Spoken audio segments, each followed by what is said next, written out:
our story's hero, Rent, holds a piggy bank in his hands as he focuses on dispersing his power. You see, the gift granted to him by God is not a skill that allows him to use a sword, magic, or healing. Right now, while the rest of his teammates fight for their lives, they call out to him as Rent finally unleashes his skill, magical power lending. With that, what seems to be glowing bills disperse from his piggy bank and attach themselves to his teammates' bodies. As soon as it did, they felt an instant power-up. A swordsman feels all fired up, and with just one swing he takes down the monster using his skill, Severing Explosion Strike. The output was insane. It almost blew Rent back as well, while the rest of his team checked if the enemy was still up. Obviously it's not. These three are the swordsman Kai, the advanced mage Misa, and the healer El. Ella fawns over Kai at how amazing he is, and we can also tell he's every bit of a textbook bastard from that smile and stance alone. Misa even dares to say that this mission was pretty easy, which is pretty ironic, seeing how she was just hurrying Rent to lend Kai his power earlier. Meanwhile, there's Rent who's still on the floor, looking up at his teammates, especially with how Kai took the enemy down with just one hit. Unlike those three who have the skills of the usual adventurer, Rent's job title is Magic Storage. Let's wind it back to how it all began 5 years ago.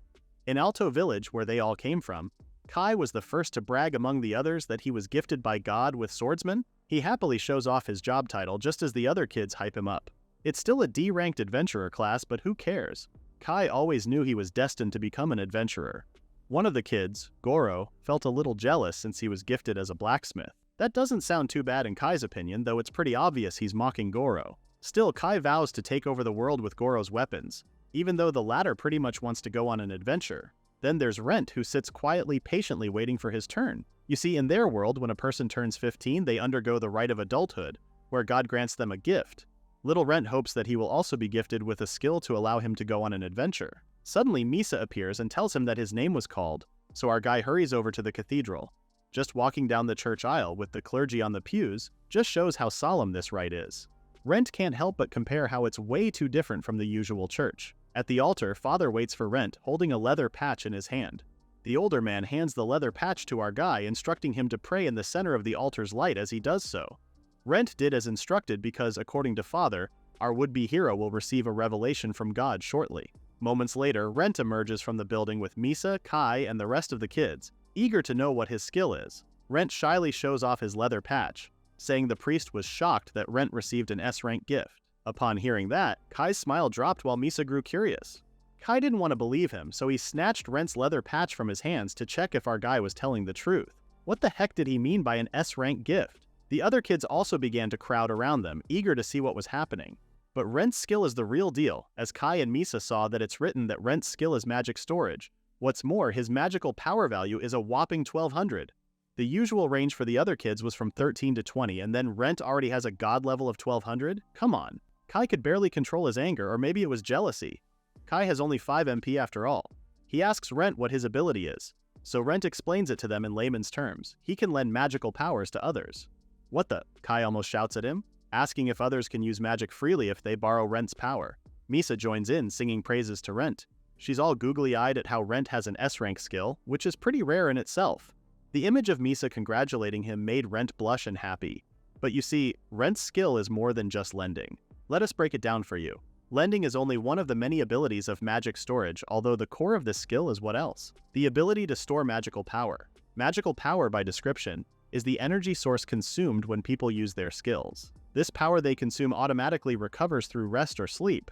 However, it's important to note that everyone has a maximum limit that they can't exceed. In Rent's case, he can store the surplus of his magical power beyond the limit of his magic storage. For the current 15-year-old him who has 1200 MP, the storage capacity is also the same amount as his max magical power, making it 2400 MP. Later that night, as Rent lies in bed, he wonders if he can master such a skill like this. After all, no one ever taught him how to use it, with others saying magic is heavily reliant on one's imagination. That's when he noticed the piggy bank sitting innocently at the top of his headboard. This old piggy bank was the one he used to save money when he was younger. He takes it into his hands and imagines placing excess magical power inside the item. Before long, the piggy bank starts glowing as what appear to be magical wads of bills are being absorbed by it. Now that he remembers it, Rent does have experience saving up. Instead of copper coins, our little guy will start saving magical power in this piggy bank. The next day, while out in the woods, Rent uses his lending skills for the first time with Misa. She instantly feels the power coursing through her body, while Rent explains that for her to return it, she needs to tap the piggy bank and imagine herself depositing magical energy into it. Misa did as he instructed, and it worked. Just then, Kai takes the piggy bank into his hands, scoffing at how ridiculous it is. Rent, the ever-patient one, explains that it's a piggy bank, and it's also the best shape he can imagine for his magical storage. Just then, Misa asks Rent if he wants to go on an adventure with them. Both Misa and Kai are rank D, but they're already planning to register their party at the City Guild tomorrow. As for the fourth member, well, they'll just find that someone later on. Rent couldn't believe it. Is it really okay for someone like him to join them? This kid seems to have forgotten that he surpasses them big time, but whatever, do it for the plot, I guess. Suddenly, Kai's attitude changed drastically, getting all touchy with Rent since the latter granted them practically unlimited magical power. Not unlimited, it's 2400 MP to be precise, BT. Plus, Rent reminds them that they need to return their power once they borrow it, which Kai agrees to far too quickly. Besides, Misa remembers what Rent always said back then. Didn't he want to live a life full of excitement every day? Rent nods his head in agreement, so with that he asks if they have a party name in mind. Kai already has one, of course. They will be known as the Skycleaving Sword because one day they'll become a sword that can even cleave the sky. Not gonna lie, that name is peak in my opinion. But Misa's a little embarrassed at how ambitious it is, so she asks if he could reconsider the name, and the two guys are already on board with the name, so too bad for Misa. A while later, the D-rank healer, L, joined them, marking the start of their adventure as the Skycleaving Sword Party. It's already a given that their party ranked up at an impressive speed. With Rent providing everyone an abundance of his magical energy, the rest of the party members used their skills to defeat the monsters that were way ahead of their leagues. The total magical energy of their party equaled their combat strength. It didn't take long before news spread far and wide about the reputation of the Skycleaving Sword Party. Even in this unknown bar, the patrons start talking about how the party rose from rank F to rank C in just 2 years, with many believing they're the fastest group to advance in this region. Meanwhile, a bystander listens in on these men's conversation, taking note of this esteemed Skycleaving Sword Party. Speaking of the Skycleaving Sword Party, here they are now, all polished and well-equipped. What the rumors say is true. The three of them, Kai, Misa, and Ella, are all rank C adventurers now. With this recent promotion, Kai decided to buy a new set of armor, even for Misa and Elle, who were too happy with their new wardrobe update as well. Then there's Rent at the back saying his clothes are still the same. Take note, our guy has still been wearing starter equipment for the last 2 years. Kai counters that he's fine just the way he is, and it's not like Rent fights on the front lines anyway. Despite having an S-rank skill, Rent falls short at being an adventurer since he's still rank E. As if to rub salt into his injury, Ellie tells our boy that he needs to wash his clothes because he's starting to stink, with Kai laughing along. The nerve of these two. As the three of them walked confidently ahead, Rent stayed walking behind them, with his head low. Compared to them, he's the lowest when it comes to growth and progress because of his skill. Magic power lending is based on one core rule. When you lend your power, you must reclaim it later. In his case, well, everyone take a guess, Rent couldn't reclaim his powers as we're about to see right now. Rent calls out to them from behind, reminding them of the power he graciously lent them. What he got instead were glares from both Misa and Kai. Easily intimidated by the two, Rent tells them to drop it. Now he can't say the things he used to say anymore. Back when they were equals, he could speak freely. How ironic, he can't even say they're equals anymore. The three of them walked further away from Rent, increasing the gap between them. As our guy realized that as people grow older, their perspective and their thoughts change too. Fast forward to now, their party is in the middle of a battle. Elle uses her body enhancement skill on both Misa and Kai. A giant goblin attacks Misa with a giant hammer, but the latter evades. She counterattacks the monster with her flame cyclone, which almost blows the monster back. Then Kai steps in, gritting his teeth as he unleashes his Void Strike to deliver the finishing blow. An instant kill. Three of them look down on their fallen enemy, with Elle happily claiming that this lineup is a guaranteed win. Misa comments that the boss monster was flimsier than she expected. Right now, the three of them are all advanced in their respective titles, and oh yeah, they're all rank B with MPs hitting the 4-digit mark. Then, there's poor Rent at the back, happily clapping over his teammate's victory. But rather than acknowledge our guy, the trio just walk past him so they can head back to the guild and submit a quest report. They were already thinking of what to do next, but Rent cast one last glance and noticed a treasure chest among the rubble. This is where he made one of the biggest mistakes in his life. Rent calls out to the others, saying there's actually a treasure chest inside. Of course, the others were quick to do a U-turn for it. Now, for Rent, well, if it's any consolation, they always say rejection is redirection. Later that night, rain poured heavily, and at the inn where the Skycleaving Sword Party was staying, the three of them broke the news to Rent. Our guy couldn't believe what he heard. Huh? Did he hear that right? Kai snobbishly tells him not to make him repeat himself, but he does so anyway. For their party to reach greater heights, the three of them decided to add a new adventurer to their team, thus reforming the Skycleaving sword's second version, and this time without Rent in it. Kai flat out tells him that they're kicking him out. Rent's on the verge of a breakdown because, what do you mean he's out? Is he not worth staying on this team, and why so sudden like this? That's when the three of them showed off their matching bracelets. Wait, Rent knows those bracelets? Those were found in the treasure chest he spotted earlier. Kai fills him in, saying they took the magic items at the shop for appraisal, and the shopkeeper couldn't believe they found such rare items. According to the shopkeeper, the bracelet restores the wearer's magical power, and it recovers up to 1,000 units of magic power per day. Since they already have 3 of those, Kai says their total is more than the amount of magic power Rent lends them. Misa adds that they want magic power, and they don't care where it comes from. Rent tries to buy his way back into the party, saying if that were the case, then with the items and his skill, their party could surpass 5,000 magic points. So it's practically unlimited magic power, right? Instead of answering, Kai gets up, with Rent's pleas still being heard in the background. Is that so? Well, they ought to test it out then. Suddenly, Kai grabs Rent by the neck and lifts him in midair, choking him deliberately, as he tells the latter to break free from his grip. Naturally, poor Ranky Rent can barely breathe and can't even put up a fight, as Kai resents him for daring to talk back, given how Rent can only use magic. Poor Rent is literally fighting for his life, gasping for air as he cries and chokes on Kai's grips. Meanwhile, the latter relishes this desperate look of Rent's before finally letting him go. Rent falls on his butt. Meanwhile, Ella laughs at him and Misa mocks him for being so weak and pathetic. Our guy is in a daze, still trying to catch his breath when Misa glares at him for that stupid look on his face. Does he really think their group will take pity on him? For what it's worth, Misa also agrees with what Kai said. By this time, Rent has heard enough. He bolts straight to the door with Ella happily bidding their deadweight goodbye. Finally, they got rid of him.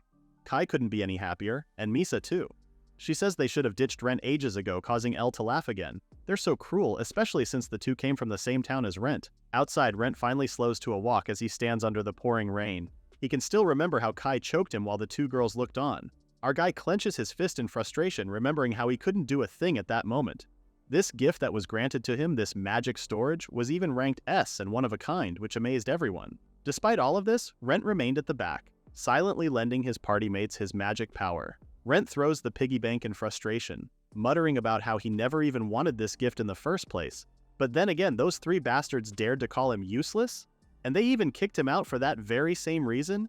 If that was the case, at the very least, all the magic power Rent lent them, he wants it all back. Every last drop.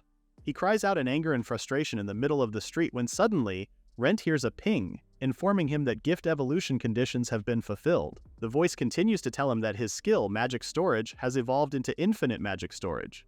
Wait, what? But that's not the most shocking one of all, because out of nowhere a fairy appears calling him master, and congratulating Rent for his gift's evolution. The little runt beams, congratulating her master for the level up. Rent can only stare as this tiny being rambles on about how she's been wanting to meet him for the longest time. She finally turns to him full-on drama queen, as she can't believe it took Rent 5 years since the coming-of-age ceremony to rank up his skill. Wait, could this tiny being be a gift fairy? She beams, saying Rent is correct. Now that he remembers it, the priest did tell Rent back then that there exists a fairy who supports those with a unique gift. He just didn't imagine that it would turn out to be real. The gift fairy suddenly became polite, bowing her head as she introduced herself as MP the Magical Planner. She flashes him a smile, and seeing her like that, even our guy finds her cute. Anyway, she's more concerned about why Rent's getup is like that. What the heck is up with that miserable outfit? She pulls an abacus out of nowhere and starts calculating the value of his clothes, starting with the iron vest, then the tattered cloth and pants, and those outrageous sandals. His whole fit amounts to a mere 116 gold. If he's looking like that, MP tells him that no one would take him seriously then. She starts scolding him, saying that if he was going to lend people magical power, then he needs to look the part. Rent can only take what she throws at him, seeing it's the first time he has had to deal with someone this small with a strong personality. But anyway, Rent's more interested in what she said earlier, evolution. Now that he mentions it, MP suggests he confirm it with his own eyes using his parchment. Rent takes it out as she suggested, while MP continues that once the gift evolves, the information on the parchment automatically updates. True enough, the name of his gift has changed. It has become Infinite Magic Storage. This makes sense because he remembers Kai and the others also had their gifts evolve back then during battles. But hey, what is that? It says on the paper that his rank is SSS. Is that higher than an S rank?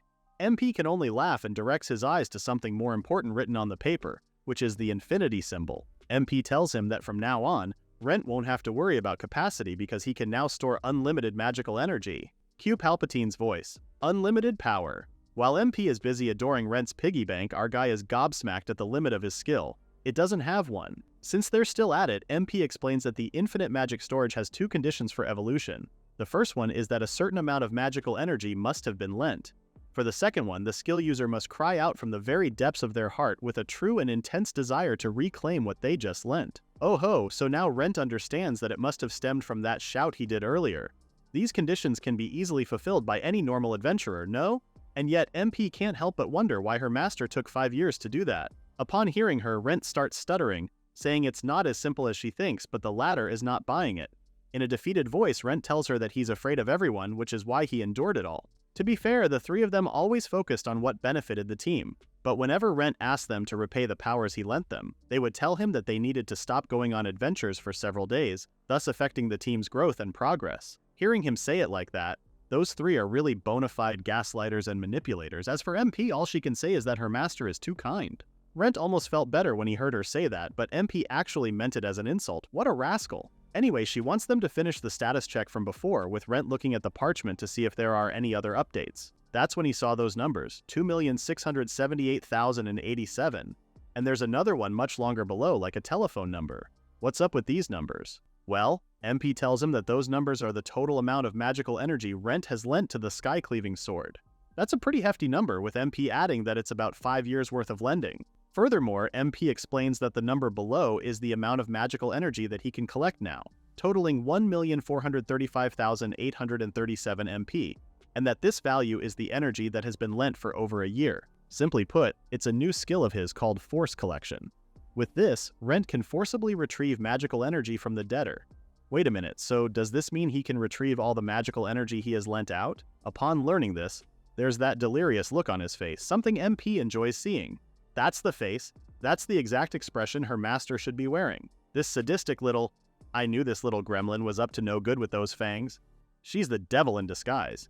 Rent asks her how he can use that skill, but the latter says he needs to fulfill certain conditions to activate it. The first is that there must be a contract between him and his debtor. If anything, she adds that there are multiple types of force collection, though they're a bit complicated to explain to him now, making her grin at the mere thought of it. Anyway, just leave it to her.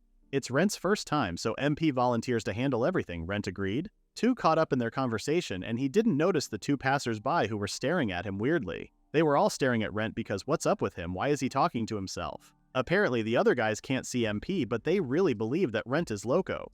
So it's best to ignore and leave him be. The next day, the sun is shining brightly, a similar disposition shared by the now 3 members of the Sky-Cleaving Sword Party as they emerge at the inn. Kai was excited, saying they should head straight to the guild to look for a new member when he stopped mid-sentence. Rent stands before them, blocking their path. Kai asks if the latter just got back, and Elle was quick to remind our guy that he's been cut. Compared to her, at least Kai was more solemn, reiterating that there's no place for Rent in their party anymore. Misa, on the other hand, throws a small wrapped-up bag at Rent's feet. It's his personal belongings. She tells him that the innkeeper was nice enough to gather Rent's stuff for him, even though she explicitly told him that they could just throw it away. Suddenly, Rent shows them his parchment, stating that the trio owes him 2,678,087 MP. This is the amount of magical energy he lent to the Sky-Cleaving Sword until now. They can only at him, while Rent asks if they have any intention to pay him back. At the mention of that, it's like the three of them forgot they've been borrowing Rent's magical powers all this time. Rent was right to call them out for their crap, reminding them that they all knew what they were getting into from the get-go, that they have only been borrowing his magic all this time, so naturally the day would come that they needed to repay him. Rent finally makes his stand, saying his gift is not just some bracelet-shaped tool. Well, it's safe to say he struck a nerve because suddenly Kai has his hands on his collar again. Is this the tone of someone who's asking people for something? Because Kai sure as heck doesn't like it. All while Rent freezes up again. Unknown to Kai, MP's just right there, floating above our guy's shoulder. Kai looks Rent straight in the eye, ordering him to lift his head while Misa and Ella giggle in the background. But Rent knows what will happen if he does that. So instead he got on his knees and bowed so low his forehead almost touched the ground. Rent begs them to pay back the power he lent them, even if it's just little by little. Instead of complying, Kai stomps the back of his head continuously, shouting at Rent not to come near them ever again, while the two girls enjoy his power tripping.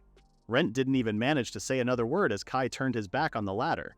If anything, he nonchalantly calls out to Rent that he'll pay him back when Rent succeeds in life. As they continued to walk away, Rent kept his head low to the ground, grabbing the dirt out of frustration. In the background, MP's voice rings loud and clear as the identities of the debtors have been ingrained in her eyes, thus completing the mandatory contract. With that, she tells Rent that he can activate the skill any time now. Rent gets up and clutches his piggy bank, instantly activating forced collection, and a sigil appears on his piggy bank's nose. Now then, for those three, they couldn't believe collectors are actually real. Elle admits that she got a bit scared back there, but after what they did to him, Kai's pretty confident that Rent wouldn't dare to come near them again. Misa is even worse, saying she hoped Kai could have gone harder on Rent, making the two exchange grins at their equally sick and sadistic minds. Unknown to them, magical power bills flew out of their bodies, and for some strange reason, Misa feels a little off. Kai noticed and asked if something was wrong, but she brushed it off. He teased her if she felt as if Rent was watching them from somewhere, laughing it off, while Misa replied that he shouldn't joke about creepy stuff like that. Unknown to her, an unfamiliar mark appeared on the nape of her neck as they continued to walk along. MP hangs her head and apologizes to her master. Currently, they're at the pub, with Rent asking why she's being so polite all of a sudden.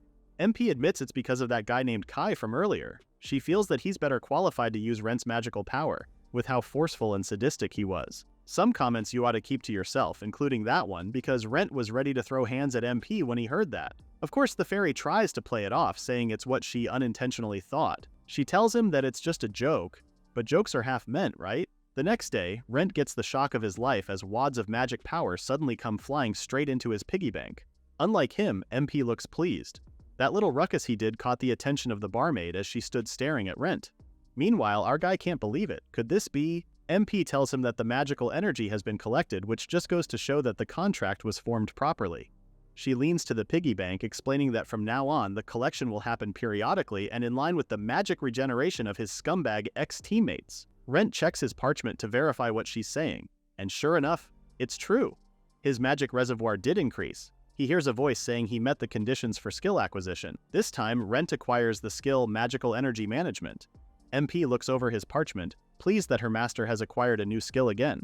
She details that this new skill consumes energy from either the user or the magic reservoir to increase the maximum magical capacity. This means that for every 100 MP consumed, it's equivalent to a 1-point increase in Rent's maximum MP. That's when MP notices that her master doesn't look too pleased about it.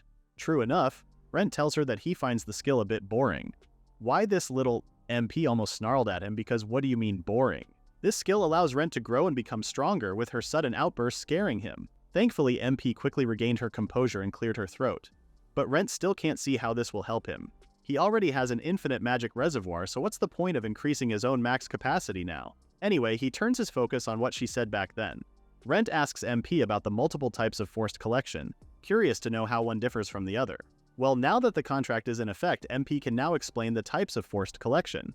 She begins by saying that her master can use 3 main methods of collection. The first is full payment. With this method, all the magical energy is collected one time, big time.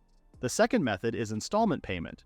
With this one, they can set several payments and collect energy in stages. The third one is known as the repay, aka the gateway to hell. Out of all of them, this is the one MP is most excited about, grinning maliciously as she admits that she personally made the contract using this method. But what exactly is it? Rent's curious if it really is that terrifying, which MP assures him it is. You see, repay is like a collection method akin to a hell ant pit. The more one tries to escape, the deeper they sink into it. But she adds, in hindsight, it's like collecting a fixed amount repeatedly. Upon hearing that, Rent can't help but ask how it differs from installment payment. Then, aren't they the same if it's like that? No, it's different. MP explains that with installment, you simply divide the total debt into parts, wherein they're gradually collected until the debt is fully paid off. But with Ribo, it's a whole new world of pain for the debtor.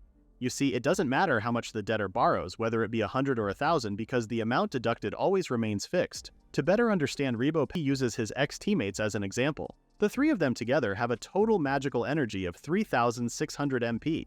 Now, adventurers like them usually have a natural recovery rate of 10% per hour, so that's 360 MP. If you multiply that by 24 hours, then per day, the equivalent is 8,640 MP.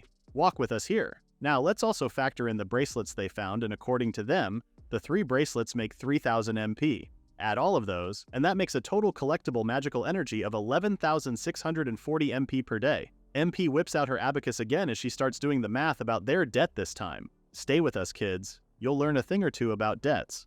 So she calculates the total debt the three of them owe our guy amounts to 1,435,837 MP after a year of borrowing. Out of this total, the interest is calculated at 8% every 10 days, so MP took the liberty of assigning them a fixed interest of 115,000 MP every 10 days. Hold up!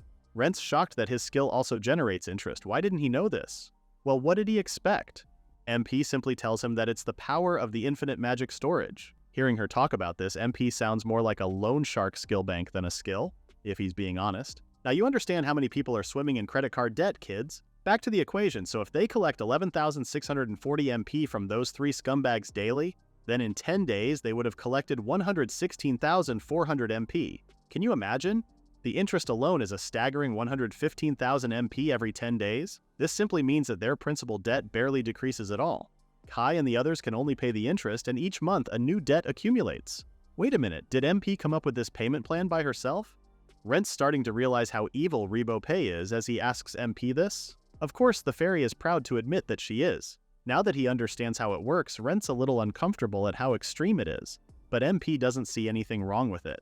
With that devilish grin, she reminds him that those scumbags never showed gratitude to her master, not even a single word of thanks. On the contrary, they even hurt Rent and made fun of him before ultimately kicking him out of the party. MP tells her master that he shouldn't show sympathy to trash like that. Now, she almost looks like a demon incarnate as she tells Rent that he should put those three to the limit and drain them of everything he can. Rent should drive them to the brink of despair and show them who the real weakling is. Rent had to shout at her to snap her back to her timid self. The only downside is that the other people at the bar turned his way, looking at him weirdly for shouting like that. Rent tells her that she's starting to scare him, but in her defense, MP says she's only expressing what might be in his heart. Emphasis on the keyword might. He counters that he never thought of any of those, so MP questions if he's sure. That made Rent pause and lower his head because deep down he knew she was right. Anyway, if he's that bothered by it, MP says he can change the contract terms later if he wants to. And if by a miracle those three come back humbly begging for forgiveness, then Rent can reconsider by then. And that's a big if. Seeing the change in his expression, she comments on how kind-hearted her master is. But she's not really sure if you can consider that being kind since it's borderline naive. If she's being blunt, MP even considers that a sign of weakness. Speaking of those three, they're currently at the guild, holding an audition for their fourth member. One applicant is a thief, but they don't really need that. Then there's also a witch who uses black magic.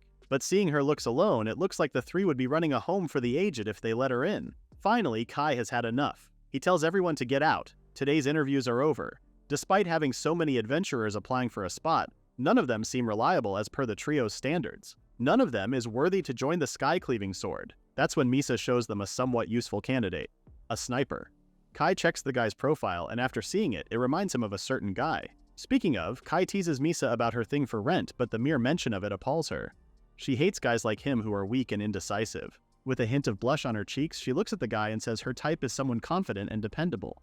The latter was quick to pick up when suddenly Ella intervenes and tells Misa that Kai is hers. Wait, just what did she mean when she said, "He's mine"? Seeing two girls fight over him got Kai in a good mood, and that's when he noticed it. He tells Misa that there's something like a bruise on her neck, and Elle notices that Kai has one too. They check Ella and she also has it. Everyone does. The three of them now can't sit still with this unknown bruise because as far as Kai remembers, no one cast a spell like this on them. Misa decides to check her parchment for clues to see if she missed something, and boy did she miss a lot. Misa now stares at her parchment and sees that her magical energy is 0. It's all gone. Back to Rent and MP's side, some energy wads come flying through the window and straight back to Rent's piggy bank. This time, our guy's no longer shocked about it as he checks the current updates on his parchment. According to the paper, his energy reservoir is filling up again. Haha, MP is obviously pleased. By now those three must be panicking because of what's happening. Rent says that if they find out that it's all because of his skill, then he's sure those three would hunt him to the ends of the earth. That thought alone makes our guy pale. MP can only sigh in exasperation. Her master really is afraid of those three scumbags, huh? But at that opportune moment, she tells him that he should use that to flip the table on them. How will he do that, given how he doesn't have enough power as he is right now? That's where he's wrong. MP reminds him that he has already started acquiring skills, doesn't he? This is why he should start using his new skill, magical energy management, so he can start growing little by little from now on. Rent was speechless and sat staring at his piggy bank. After what seems to be a long pause, he asks MP if one of the conditions for the next gift's evolution is if he continues to manage his magic energy. The fairy grins even more, as if to confirm his suspicions. That night, she tells him that Rent's emotional shout from the depths of his soul was like a joyful birth cry for a new adventurer born into the world. It also marked the end of his previous life, where he used to chase others, because from now on, Rent will walk his own path as an adventurer. She tells him outright that he has the power to do that, so he needs to believe in himself more. And if he ever comes across trouble, MP promises that she'll be right there with him, supporting Rent with everything she has. Our guy can't help but get a little teary-eyed when he hears this, so he just thanked the fairy from the bottom of his heart. Now then, what to do next? MP holds up his parchment, telling him they could take on quests like monster hunting and maybe even level up too, thanks to Rent's magical energy management skill. That sounds good to him, and he knows the perfect place to start. Rent says there's an artificial space created by an ancient mage on the outskirts of the city of Melva. It's practically a sealed zone that functions like a synthetic garden. There are numerous challenges and training opportunities available there. He remembers back when they first formed the Skycleaving sword. The four of them hold up and train there a lot. MP asks where it's located, and he replies that it's a little far from where they are.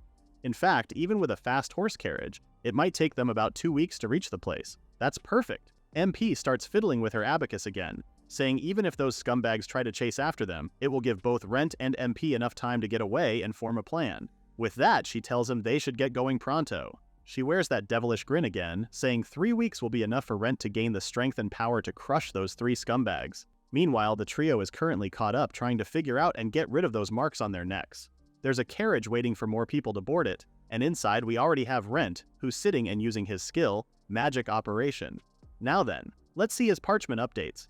He consumed 1000 MP to raise his current maximum MP by 10 points. The last time he was at 1210 MP, right? Now he has 1220 MP. A voice pings and tells him that he fulfilled the conditions, announcing that his magic recovery is now doubled. He happily looks at his now 20% recovery rate. A normal adventurer usually has 10%, which makes him appreciate how his gift really is special. MMP suggests that since they've got a long journey ahead, they should use it wisely. Just then, the barker announces that their carriage bound for Melva will depart soon, giving one last courtesy call for passengers before they leave. On the other hand, the trio is at a curses shop, where their unknown mark is currently being assessed by an old man. He flips through the books and can't seem to find which curse this is. If anything, he tells Misa that one part is written in ancient script, muttering as he wonders what the stake symbolizes. Misa could only frown because did that mean this old man still didn't know what it was? He's been working in this field for the past 80 years, but he never thought he'd encounter magical inscriptions that he couldn't decipher. Kai grabs the older man by the scruff of his neck, angry that the latter is zoning out and being swept away by his emotions. He's being paid to do this, for Pete's sake. Well, that knocked some sense into the older guy. Later that day, the now trio Skycleaving sword takes on a mission underground. They fought as usual, with Kai slashing their enemies and Misa using her magic to blow them away. During the fight, one of the monsters managed to injure Kai, but it's just a small scratch on his cheek.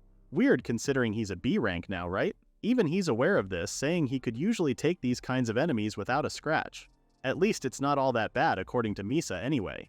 If she just chugs one of those recovery potions, then her magic will return. Take note, a single magic recovery potion costs 10,000 gold. Speaking of potions, Kai asks her how many she has right now, and Misa says she's got 50 bottles with her. So that means they spent 500,000 for those potions alone. Kai comments that from now on, they will have to rely on their savings from their previous profits. The ultimate solution for them is to find a way to break the curse quickly, with Kai annoyed at how troublesome it has become. He turns to Ella, asking her to heal him, but Elle says she can't because she doesn't have MP.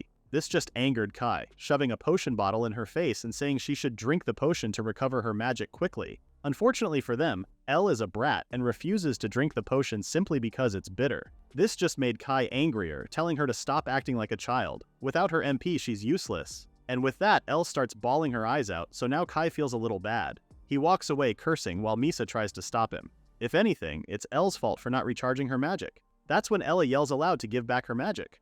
Both Misa and Kai turn to her just as the image of Rent flashes in Misa's mind.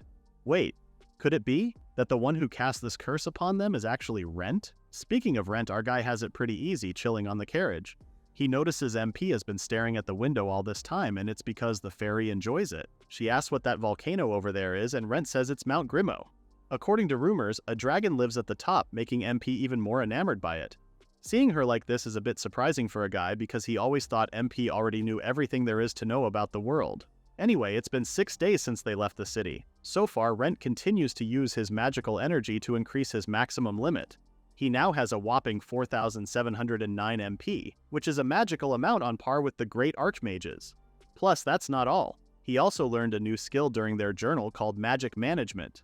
This allows him to freely use the magical power stored in the magic storage without the need to fulfill any conditions, or even to borrow it. So far, he still doesn't understand when he'll need it, but MP told her back then that he'll understand its true power later. Since he's got nothing else to do, Rent keeps on using his skill while the carriage gently rocks. He's pretty excited to know just how far he has come. Just then, the voice from before informs him that he has used a total of 350,000 through the magic operation skill. Condition fulfilled. Now his magic operation is leveled up. But wait, there's more. He now has a new skill. Skill purchase. Wait, did he hear that right? But MP is all over him now, happy for her master's newest accomplishments. Yo, just look at the parchment. It's filled with stats. MP suggests that he can just scroll through it, leaving Rent a little confused. So she has to do the motion with her fingers. She tells him to slide his finger from the bottom of the paper upward. So the parchment is like an iPad? Rent did as she suggested, and what the heck? There's a crap ton of unbelievable skills in here. Hey, this is what MP was talking about when she told him that her master skill has multiple potentials. Well, he kinda gets it, but aren't all these skills supposed to be granted by God? He remembers that he can't exactly choose what kind of gift was bestowed upon you, right? But with this, Rent can practically buy all of these skills, so his gift all along is one giant cheat sheet. MP grins, seeing how Rent is finally starting to understand just how powerful his gift is. This is why the skill Infinite Magic Storage belongs to the unique Triple S skills. Now then, the fairy asks what adventurer her master wishes to become. Because whatever he may choose, she'll make sure to provide him with the best management and development advice. As his advisor, he also reminds him that each skill costs a huge amount of MP to purchase. Fast forward to the end of their journey. Rent and MP finally reach the city of Melva. They walk among the busy streets crowded by normal folks and adventurers alike. MP happily flies right next to Rent, pleased to see there are so many people. Rent says it's because adventurers from all over the world go there and are drawn by the Great Melva Labyrinth. She turns to Rent, confirming if he has been to this place before. Yeah, actually, he tells her that he went here when he first started his journey as an adventurer. They went straight to the guild and did all the paperwork. But first, the concierge lady confirms if Rent is no longer unaffiliated with any other party, and if he wishes to change his base to Melva. It's a quick yes for him, and with that, the procedure is done. Now, Rent is granted the right to challenge the Grand Labyrinth, which also goes to say that his steps are anchored here. MP adds that even if someone follows them, there won't be anything to be scared of. Now, off to the Grand Labyrinth of Melva. Rent stands before the towering stone entrance of the labyrinth and sees that there are a lot of other adventurers here. Rent and MP take a moment to admire the view, with the latter wondering to herself what lies beyond the entrance. With that, the two of them step to the other side. As soon as Rent's foot entered the other side, what greeted them was a vast plain field. Well, true to its name, this level is the first floor called Vast Plains. It's recommended for adventurers who are rank F. He is confused. When did they step outside? So Rent had to explain to her that this is what the Grand Labyrinth of Melva is. They say the place was built using ancient magic by a wizard from past ages, but in all honesty, no one really knows the truth about it. Just then, rustling noises were heard a few feet away from Rent and MP. They turned to see two ugly mutated rats, flying Mimito rats. These monsters are the epitome of small but terrible since they're pretty vicious and they love human flesh. Perfect timing. Rent unsheathes his dagger, saying this would be the perfect opportunity for him to try out the skill he just purchased, just as the little gremlins dashed straight to him. Just a little flashback. Back when they were still bound for Melva, Rent made a few purchases, starting with a close combat skill. He has a small dagger for defense, but he didn't really use it much. MP says it's a great start to begin with what he has. Back to the current scenario. Rent cuts down the first Mimito rat that reached him before using his other new skill, Dagger Technique, which he purchased for 5,000 MP. He easily cuts down those 3 rats, just as he remembers a while back how MP suggested he should buy the skill Ranged Attack. Rent told her back then that he wanted a skill where he could cast a spell quickly and easily just by raising his hand, and she just got the skill for him. Rent turns to the Mimito rat, who sprang up from behind him and raised his hand to unleash Fireball. Yes, our guy also bought the Fire Magic skill that cost him 1,000 MP to purchase. So now he's a fighter and a mage in one. And let's not forget he's also a human power bank. With his hands still shaking, Rent held that stance for a beat longer until MP started singing praise of how well he did for his first time. It looks like he already got the hang of it. Rent starts swishing the daggers around, feeling all giddy because his body feels so light, and he can feel the magic coursing through his body smoothly. On top of those two skills mentioned, he also bought body enhancement and magical energy control for 5,000 MP each. This is all thanks to MP's recommendations. The two turn and notice that the bodies of the Mimito rats start to disintegrate, leaving behind beautiful stones. Rent tells MP that these are magic stones. He picks them up, explaining that in dungeons, defeated monsters turn into stones depending on their strength. They can sell these to the guild, and the mere thought of that just made MP even more excited. A few feet away from them, Rent notices that there's a small party of adventurers who are also busy fighting off the Mimito rats. After a couple more minutes of struggling, they decide to retreat since they're already out of healing potions. MP also notices them, commenting that those must be beginner adventurers. Seeing them like that reminds Rent of how he used to be, standing at the back of the party and providing magic for others. Suddenly, those very same Mimito rats turn their attention to him, and in a heartbeat he lunges straight to Rent. MP panics a little seeing these little demonized rats focus on them, but Rent is calm. He quickly draws his dagger and takes them down. He's different now, and as he cuts down one enemy monster after another, he can't help how fast his heart is racing. He has never experienced this before. After a while, Rent took down all of the Mimito rats and rested at a nearby boulder. He heals his scratched knee using his what else? Healing magic skill he purchased for 5,000 MP. Now he's a healer too? Our guy's literally a one-man party at this point. Given how well Rent did on this floor, MP says they should be ready to enter the next floor. But Rent's not in any hurry to do so. He wants to stay here in the vast plains a little longer so he can test out this power more. MP only smiles back and comments on how her master seems to be enjoying himself today. At the back of a wagon, two kids sit together side by side, and these two are actually Rent and Misa back when they were younger. Rent turns to her while munching on his apple, surprised that she remembered his dream of going on a great adventure. Of course she did. She touches Rent's hand and says it's because she was always thinking about him. This is why when she decided to become an adventurer, she had already made up her mind to go with him and brave it together. But it turns out Rent is completely useless, huh? Gone is the sweet Misa, with her face painted with disdain at our hero. Rent woke up with a start, panting in the dark room. So it was just a dream, huh? Beside him, he sleeps soundly with a smile. Come morning, they return to the labyrinth. Since Rent already practiced as hard as he could on the first floor today, they're exploring the Grand Goblin Forest, which is the second floor of the Great Melva Labyrinth. Rent wanders around, amazed at how dense it is, but make no mistake, he's not wandering aimlessly. He uses his aura detection skill to pinpoint the location of his enemies. Judging by the results, it looks like there's a horde of goblins ahead of them, and further ahead he believes it's the goblin colony. For the record, goblins aren't strong individually, but when they work in a group, that's where the real danger comes. Rent is concerned with how to face them all in one go, but MP's not too worried. She's even more excited because finally she can show her master the true value of that skill. Soon enough, they spot a pair of goblins walking not far from them. Rent moves quietly and approaches the monsters without alerting them, thanks to his aura concealment skill. Before the two even realize they'd been attacked, Rent easily cut them down with his knife. He continues further until finally, he sees the goblin colony. Had these goblins known that this would be their last supper, they would have eaten more. Well, too late for that, because right now, Rent has just activated his magical energy management skill. By doing so, he alerted the goblins of his presence with the monster pointing in his direction. Magical energy floats in the air before bursting into flames as Rent attacks them with Fireball. Against such an attack, the goblins were incinerated in one go. Yes, Rent can actually cast magic simultaneously now. Flashback to earlier. MP explains that consuming magical energy takes a heavy toll on one's body. She asks him if he can sprint at full speed, and of course Rent says he can't. He'd be out of breath in no time. The same principle applies to magic, wherein casting spells back-to-back with zero recovery time is deemed impossible, but not with magical energy management. With this skill, MP says he can just coat his body in external magical energy, then release it directly as magic.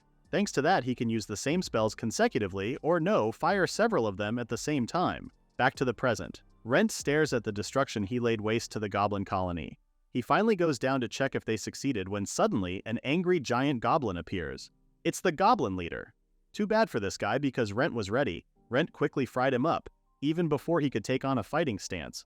Bro was torched. Now they know they really succeeded. MP gives a celebratory cheer seeing how her master wiped out an entire goblin colony by himself. Well, he didn't do it by himself. Rent turns to MP saying it's because he had her by his side. MP feels happy to hear those words from him, and with that she pumps her fist high in the air. If they can keep this up, they'll break through this labyrinth in no time at all. and they can also get their hands on a lot of magic stones. Speaking of magic stones, Rent heads to the guild right after taking down the colony, and would you look at that? The guild lady tallies his loot, which includes 1,341 goblin magic stones, which are equivalent to 134,100 gold. Then, there are 21 pieces of goblin leader magic stones, amounting to 10,500 gold. Let's not forget the goblin colony destruction bonus and the 21 pieces of goblin seeds, which are valued at 42,000 gold. All the other adventurers present and listening to her tally all of that can only stare in wonder and in awe at Rent. With that, she tells our hero that his total reward is 186,600 gold. Rent had never earned that much before, his and MP's eyes widening as he took the bag. Now that is one fat bag. The two of them celebrated their big win for the day, and it's safe to say that MP is enjoying her calamari a lot. It's her first time eating something that has the scent of the sea and is drenched in rich soy sauce. Rent chuckles at her expression, but yeah, today really is a good day because he also got promoted from Adventurer rank E to rank D. It's also guaranteed that he'll become much stronger with his new skills in tow. He balls his fist because now, even if those bastards come after him, he can fight and defend himself. Be that as it may, MP reminds him that their location is exposed since they have already changed base. Soon, those three notice that force acquisition is placed on them, and it's only a matter of time before they go after him. Since it's come to that, MP suggests they gather an additional 150,000 MP points. She points to a certain skill on Rent's parchment, saying that if they can obtain the skill with that amount, then they won't feel his ex-party mates anymore. Rent checks his own parchment, commenting that they have a long way to go, but MP's not too worried. They'll get there in no time at all. After having her fill of calamari, she puts her hands together to give thanks. So Rent asks her if there's anything else she'd like to eat. Oh? She perked up upon hearing that, asking him if she could really request such. Rent smiles, saying he wants to thank her for always being by his side and taking care of him. MP grins, then tells him that next time she also wants MP. After all, magical energy is the tastiest feast for a fairy like her. Oh, is that so? She could have just said so earlier, but MP had to tell her master that it's not what he's thinking. Besides, everything has been prioritized to boost his abilities. Well, it doesn't matter to the slow-witted Rent as he asks her how much she needs. MP is already expecting it, eyes shining as she asks if he's really going to give her some. If that's the case, she tells him that 100 MP may be a great start. Rent grabs his good old piggy bank, wondering if he should use magic energy transfer to give it to her. But to his shock, MP already has her eyes closed and lips puckered up to him. Nani the heck! She tells him to give it to her directly because when it's mouth to mouth, the magic goes deeper into her body and she feels more pleasure. Well, how could he say no to that? Rent also puckers up as the two share a kiss. MP collapses in his hands as Rent asks how it was. MP is still on cloud 9 as she tells him that it was absolutely wonderful. But wait a minute, now that he thinks about it, was that Rent's first kiss? Cut to the next scene. There's a wagon passing through the forest, and on board it are Misa, Rent, and a sleeping Kai. Misa tells Rent how amazing he is for having a unique S-rank gift. She always knew that he was destined to become an adventurer, and hearing her say that reminds Rent of how Kai said something similar. Misa points out that Kai is just a swordsman, which is pretty ordinary, and a D-rank gift isn't exactly rare. She tells him then that they should always stay together, which Rent agrees to immediately, adding that they should do their best to go on adventures together. Misa says that they shouldn't only be doing adventures together, they should be together in everything. Rent flushes when he hears her say that, and he's even more shocked when she asks him if he loves her. Being put on the spot, of course, Rent says that he does. She moves closer to his face, and just when their faces are just inches apart, Misa pushes an apple to his lips. Rent can only cry out her name while Misa laughs at him. In her defense, she decided long ago that these kinds of things only happen after marriages, so who is Rent to disagree with that? Finally, Kai wakes from the back asking what the fuss was all about, as Rent tells him that he should go back to sleep since they're still way away from the city. All of this is just a memory now to Rent. As he sits in bed that night, there are a lot of emotions coursing through his veins: anger, despair, and a sense of loss. Sleeping soundly next to him is MP, and if he hadn't met her, it makes Rent wonder what kind of person he would have become by now. He covers her with a blanket to keep her warm, and while looking at her, he tries to process this feeling. It might not be love in the usual sense, and it might not even be human love at all. But what he does know is that seeing her sleeping peacefully makes his heart feel at ease. A certain comfort washes over him, and he feels a renewed energy. He settles into bed, bidding an already sleeping MP goodnight as he finally feels true happiness. Back at the city guild, the lady there informs them that Rent is currently registered in this city as his base of operations. Kai screams at her face, "It's impossible! They've looked every corner of the city for days and couldn't find him." The girl remains unfazed and doesn't even flinch with Kai intimidating her like that. If anything, he's even more pissed at her. Is this girl mocking them? Misa had to reel him in even though he's still fuming. Back at the inn, Misa checks her parchment and confirms her suspicion. Compared to yesterday, the amount of magic they have borrowed has decreased, so Kai curses again. That bastard Rent really stole their magic. She didn't notice it before because she had been ignoring the borrowed magic data, but something feels off. This piqued Kai's attention, so Misa showed him her parchment, saying that the total magic from their 3 bracelets, plus the normal amount of natural magic they usually recover, didn't add up. According to the paper, the amount of loss doesn't match at all. But wait, what does that mean? Kai asks eagerly, but Misa is just as clueless as he is. But here comes Ella with the biggest concern yet. She keeps whining, asking when they are going to stop relying on potions. This stuff is bitter, expensive, and worst of all, disgusting. They have no choice but to endure it a bit, as Misa explains that if they drink 4 or 5 bottles daily to make up for the lost MP, then their magic won't drop anymore for the rest of the day. Being the brat that she is, Elle starts whining even more. She doesn't want to keep doing this. Can somebody else drink her potion for her? Of course, you can already expect Kai to be annoyed by her childish behavior. But wait a minute, what Elle said just gave Misa an idea. Later that day at the guild, one of the adventurers who applied for a spot at the Skycleaving sword, the old man from before, sits smoking his pipe. As he was about to leave, a scantily clad Misa and Elle approached him. Could this be the beginning of his harem story? Of course, the older man still remembers them. They're 2/3 of the Skycleaving sword, right? Misa beams because Gramps remembers them. Misa and Ella took no time and started pushing themselves against the older man, looking at him with enticing eyes as they explained their woes. They're in big trouble, and they really need Gramps' help right now. You can imagine his shock upon hearing that. Meanwhile, Kai watches this all unfold with his arms crossed across another table. He watches it wordlessly, with brows furrowed. You see, Misa had an idea. If the nature of their curse is to drain a fixed amount of magic energy from the Skycleaving Sword's party, then all they need to do is add someone with a high magic capacity. By doing so, they'll raise the team's total available magic. She spreads out the application forms of the adventurers they interviewed a few days before so they can choose from that roster. Kai and Elle beam, as expected of Misa. By adding another member to their team, it lessens the burden on the 3 of them. That's when Misa spotted the old man's form. To their shock, he packs a staggering 4,200 MP, which brings us back to the current situation. There's only so much an old man can do in the face of temptation, aka Misa's rack.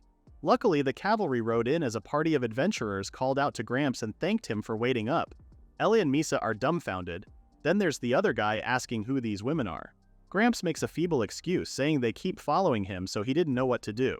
Misa kicks up a fuss, surprised to know that all this time, he's been a member of a party. The old man didn't deny that. Moreover, he heard that the Skycleaving sword got hit with a strange curse, and that news has spread all over the guild. With that, he turns his back on Misa and Ella, but not before saying he has no plans on helping people like them. This time, Misa really did make a scene, so Elle had no choice but to calm her down.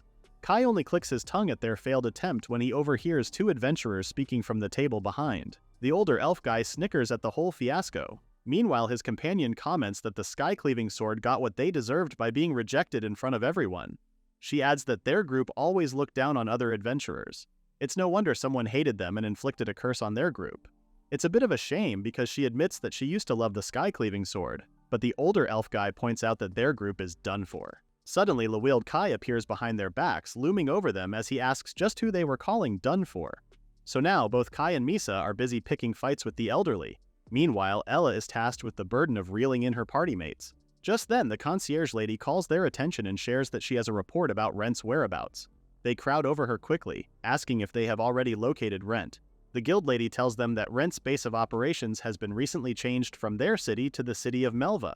Did she say Melva? You mean the city with the Great Labyrinth? Misa wonders when he moved to a place like that, but Kai says it doesn't matter. What matters now is that they'll find him and tear him to pieces. Then we're back to our hero Rent and MP. The 2 ventured into the labyrinth, looking for the entrance to the 3rd floor. It didn't take long for them to find it, and as soon as they did, Rent took a moment to stand before it, noting that they needed to stay fully focused because the monsters from the other side would be much stronger. He enters the arch and instantly he's transported into a dungeon-like setting. The 3rd floor of the Great Labyrinth in Melva, otherwise known as Cave of the Dead, is recommended for adventurers of rank D and above. As soon as they walked in, MP instantly felt the drastic change in the environment, with this creeping feeling of dread and the dark corridors. Suddenly her eyes lit up because all of this, including the damp, depressing air, makes her feel like they're really inside a dungeon. They're like 2 peas in a pod. because that's exactly how Rent feels as well. He can't help it, his heart is pounding from all this excitement. They were both a little too worked up on each other's hype that they didn't notice a third entity in the form of a skeleton that appeared between their faces. Yeah! Rent managed to evade in time as the skeleton's sword cut between Rent and MP's faces. A surprise attack. Our hero quickly drew his blade and stabbed the core of the skeleton, instantly defeating it. Geez, that scared him. Now that he has noticed it, Rent tells her that the monsters in this level attack based on sound. Well, if that's the case, MP suggests they communicate through thought. Whoa! Rent didn't expect to hear her voice in his head, as MP explains that she tuned the channel, so he should be able to do it too. He does a little test run, and MP is happy to announce that she can hear him loud and clear.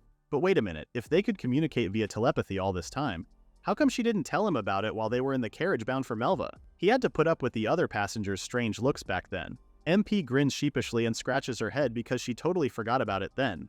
Anyway, they continue exploring the cave and come across a skeleton soldier with its skeletal beast. 2 floating balls of fire appear out of nowhere and hit both skeletons in one go. Instant kill. MP can't believe this place is easier to conquer than she expected. That may be so, but Rent worries a little because the cave is really complex and winding. They have to keep an eye out for surprise attacks and their blind spots. Lucky for them, he's equipped with all the right skills to explore the cave, such as the aura detection skill he's using right now. According to his sweep, other adventurers are fighting a monster nearby. But wait, Rent suddenly charges in the direction of the fight. This is bad. MP follows suit and asks her master what's happening. Rent tells her that an irregular has appeared. A what? It's a stronger monster that shouldn't be on this floor. Sometimes monsters from deeper floors accidentally show up on the upper levels and can cause great damage. Rent says an irregular is attacking the adventurers in the next room, so MP had to ask if her master plans to help them. He feels a little shameful and apologetic, but yes, he wants to help. And maybe it's because he's too soft-hearted. MP doesn't really mind, and if anything, she can smell profit out of this ordeal. Rent was too focused on getting to the next room that he didn't notice other people were coming from the other direction. He bumps hard against one of the adventurers, falling on his butt as the other guy screams at him. Because of his kind nature, Rent apologizes quickly while the other adventurer from the group scolds the first guy. This is not the time to pick a fight. The only girl from the trio warns Rent that if he values his life, then he shouldn't go any further. The 3 proceeded to make a run for it, with the girl asking them if they thought they did the right thing. The first guy from before reasons that they would have been wiped out if they didn't do that, while the other tries to wash away their guilt by saying that she must have found peace knowing she helped them escape in the end. Rent remains seated on the floor, so MP asks if those were the adventurers her master was talking about. He tells her that he sensed 4 adventurers then, and one of them still hasn't shown up. MP suggests that maybe he fell behind during the escape. Or did he really? Either way, Rent decided to check it with his own eyes as he rushed to the scene.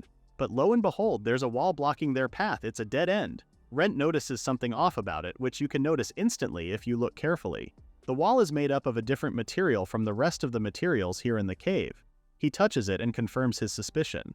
This wall is made using magic, and based on how warm it is, it looks like it has just been made. Rent feels his blood boiling, knowing this is the work of those 3 bastards. Without hesitation, he tells MP to step back as he uses Fireball to knock down the wall. As soon as it came crumbling down and the dust had settled, Rent's eyes widened in shock at the sight that welcomed him. It was a 4-legged skeleton. Is it really 4-legged or 4-armed? Anyway, MP's eyes spot something else, and she points it out to her master. Over there, a girl is slumped on the floor, bloodied and badly bruised. Despite her condition, the girl looks defiant and holds her sword firmly, taunting the monster to attack her if it dares. A skeleton soldier tries to force itself, and the girl from before, pushing back against it until her party mate slashes their enemy. It was the dude who bumped into Rent. He screams at the girl for being an idiot, ordering that she should attack more fiercely. She takes her stance again and apologizes. After they took down their enemies, the healer patched up their swordsman, that first guy from before. Surprisingly, he feels apologetic for making the healer use his MP, but then again, he vows to break through the 3rd floor no matter what. So far, he still has enough MP so they can do it as long as they don't run into any monster groups. The girl keeps quiet while they talk until she asks the healer if he could heal her too. The swordsman frowns because that's just a scratch. As if that wasn't bad enough, their healer tells her that he doesn't have any extra MP to waste on her, especially since MP is precious. That's when the other girl from the group side-eyes and disses this poor girl. She didn't even do anything. In fact, she says this poor girl, Rinka, is living a pretty comfortable life as if she didn't fight and get injured in the battle earlier. Rinka mumbles an apology again, but the trio isn't done. They continue to degrade her, saying it's always her fault why they stumble and fall behind. According to them, she's the main reason why they're stuck as D-rank adventurers. With that, the trio walks ahead with the healer commenting that she's a useless attacker.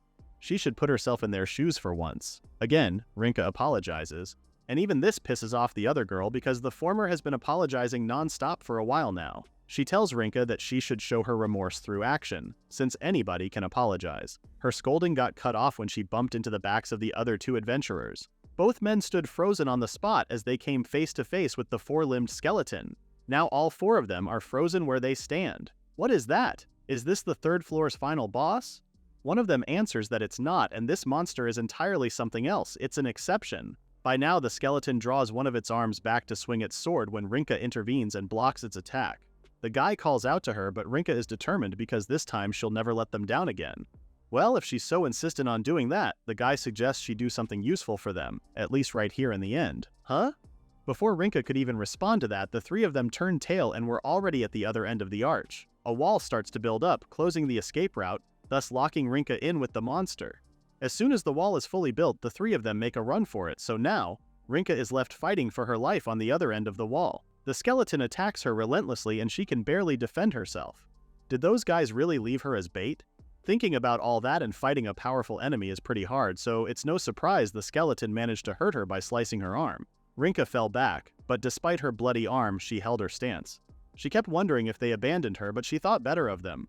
They must have entrusted her with the task of buying them more time so they could escape safely. Yeah, right. With that, she continues to fight the skeleton head-on. She keeps remembering how they always told her that she's a burden to them, and that if it weren't for her, they'd be much stronger. Poor Rinka is being cut to pieces, yet she still stands tall. She can still fight.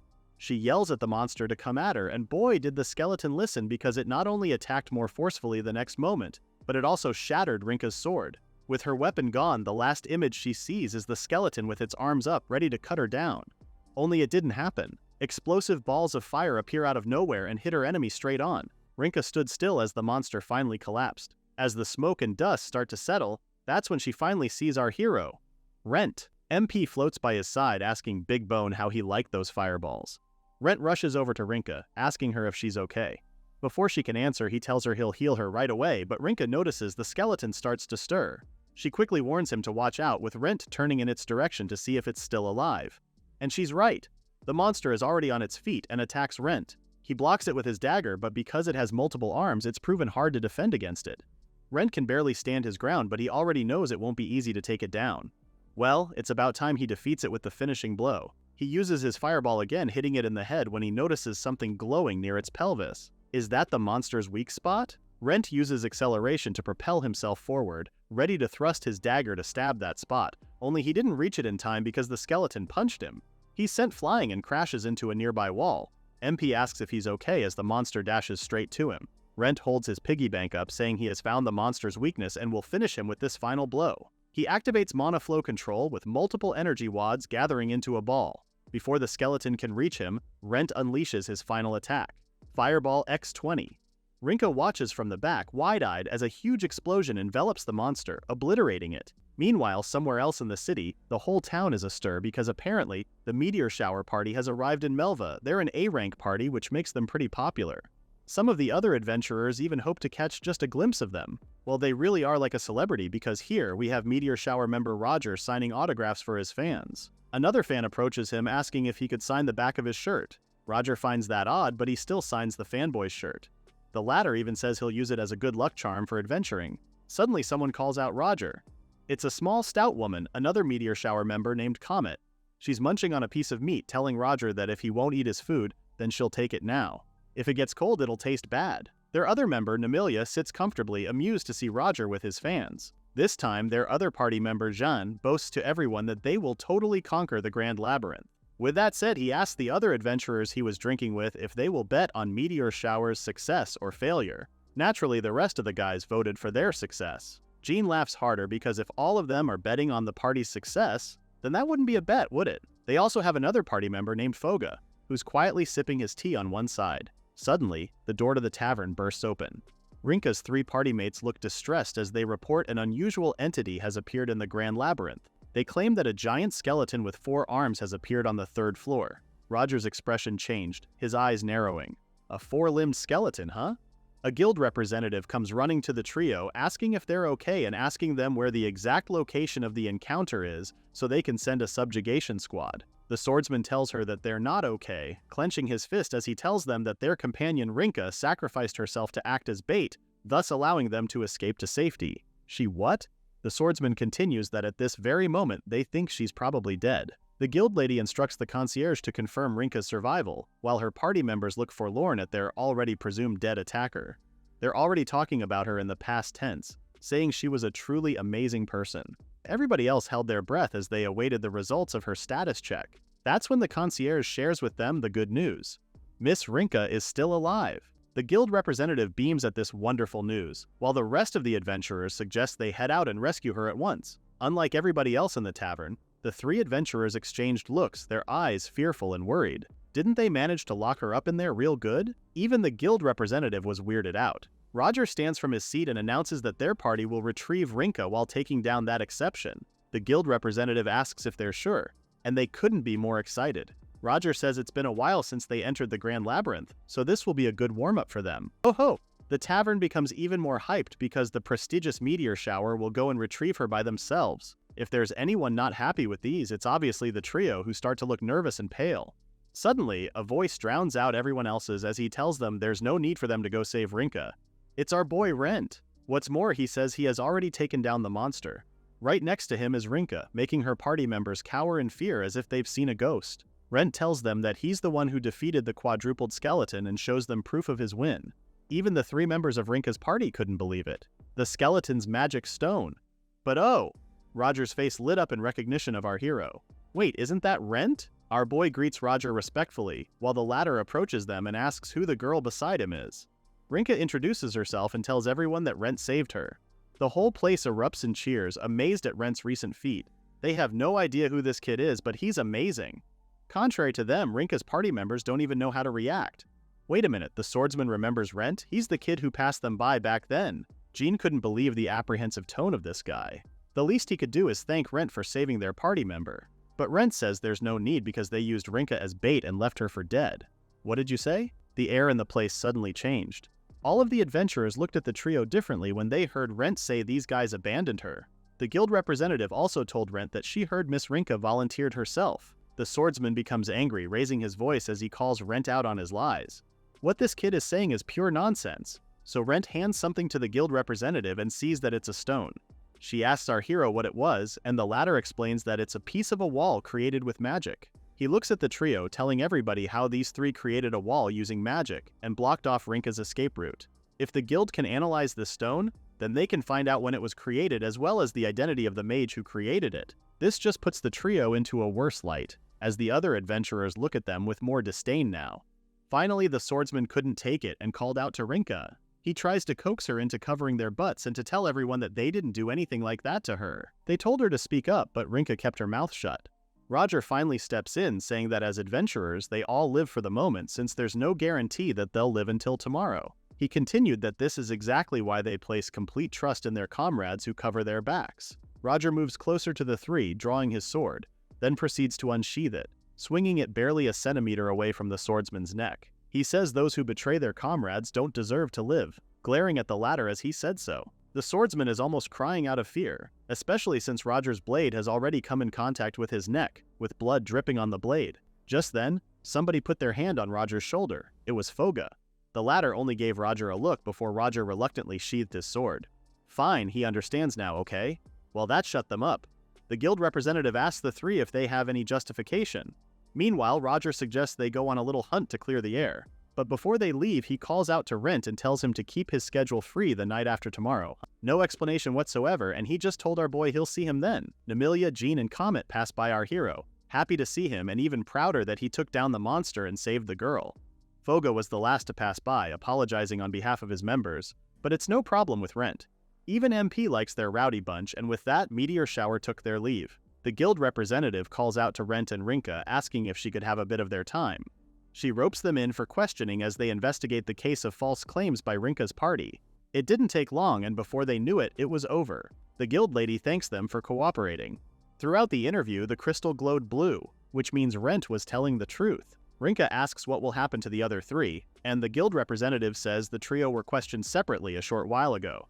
They've committed grave offenses, namely forcing their teammate to be the bait and submitting a false report to the guild. As a result, their licenses are permanently revoked and they'll be sentenced to hard labor in the mines as criminals for a long time. Rinka didn't say much and Rent didn't either, and just kept a close watch on her.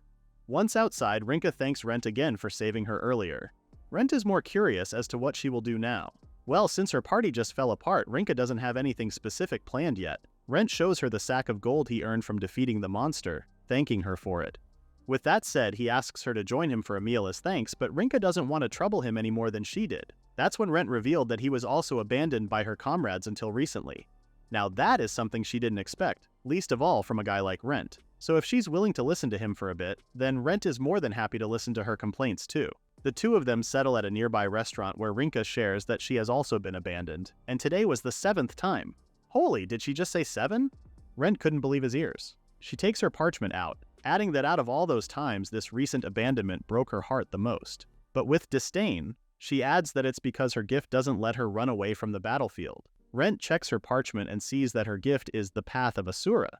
But what's more surprising is the skill level. It's a triple S skill. Rent's voice increases an octave higher, seeing that hers is a unique skill. For Rinka, though, it's not. It's just an empty title. Even though she's pretty weak, her skill forces her to fight. You see, the Path of Asura is a Buddhist term that refers to the path of warriors, or people who live in constant conflict. In here, it's metaphorically used to indicate that Rinka cannot retreat from battle, since she's imprisoned by her fate as a fighter. At this rate, Rinka believes that she'll keep going like this until the day that she dies, fully embracing that this is her fate. Now that he has heard her story, Rent opens up and tells her that he also suffered because of his gift. His longtime comrades ditched him out of the blue when he became useless. For that, Rent blamed himself, thinking that he lacked strength. However, it was also that same special gift that ended up saving him.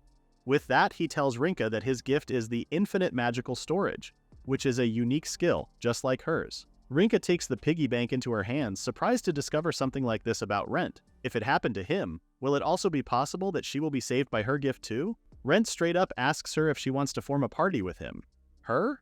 With him? The question catches her off guard. Rent nods and adds that since his gift revolves around supporting others, he believes he can help out Rinka. But instead of getting excited, Rinka can feel her stomach turn as she remembers what her former party members had to say about her. Everything came flooding back in her mind, them saying how she's useless or that she should quit being an adventurer. They even made fun of her unique skill. Lastly, there's what the trio told her earlier today, that if she weren't with them, they'd be way stronger by now. In a quiet voice, Rinka apologizes and turns down Rent's offer. She believes that if she joins him, then she'd only be a burden to Rent. From now on, she'll go solo on adventures. Just then, MP pops out and appears grinning in front of Rinka. The latter shrieks at MP's sudden appearance, but the little fairy remains unfazed. She even welcomes MP, already claiming her as a member of their party before introducing herself as the gift fairy assigned to Rent. Speaking of Rent, the poor guy was so shocked at Rinka's scream that he stood motionless at the back. Now that her initial horror is gone, Rinka stares at MP because it's her first time seeing a gift fairy. MP, on the other hand, apologizes for scaring her like that. Normally, she's only visible to the gift holder, Rent, but because her master has leveled up for quite a bit now, he can make MP appear to whoever he wants. She assures Rinka that Rent would never hurt her, and this is because he views the latter as an excellent investment opportunity. Okay, now that sounds creepy when said aloud, and it got Rinka to back up a bit from the two. Rent had to intervene given how MP is scaring her with that tone she's using. Well, how can he best say it? To make it simple, Rent tells Rinka that if they form a party together, she'll get stronger. And if she gets stronger, then it would also make Rent become stronger.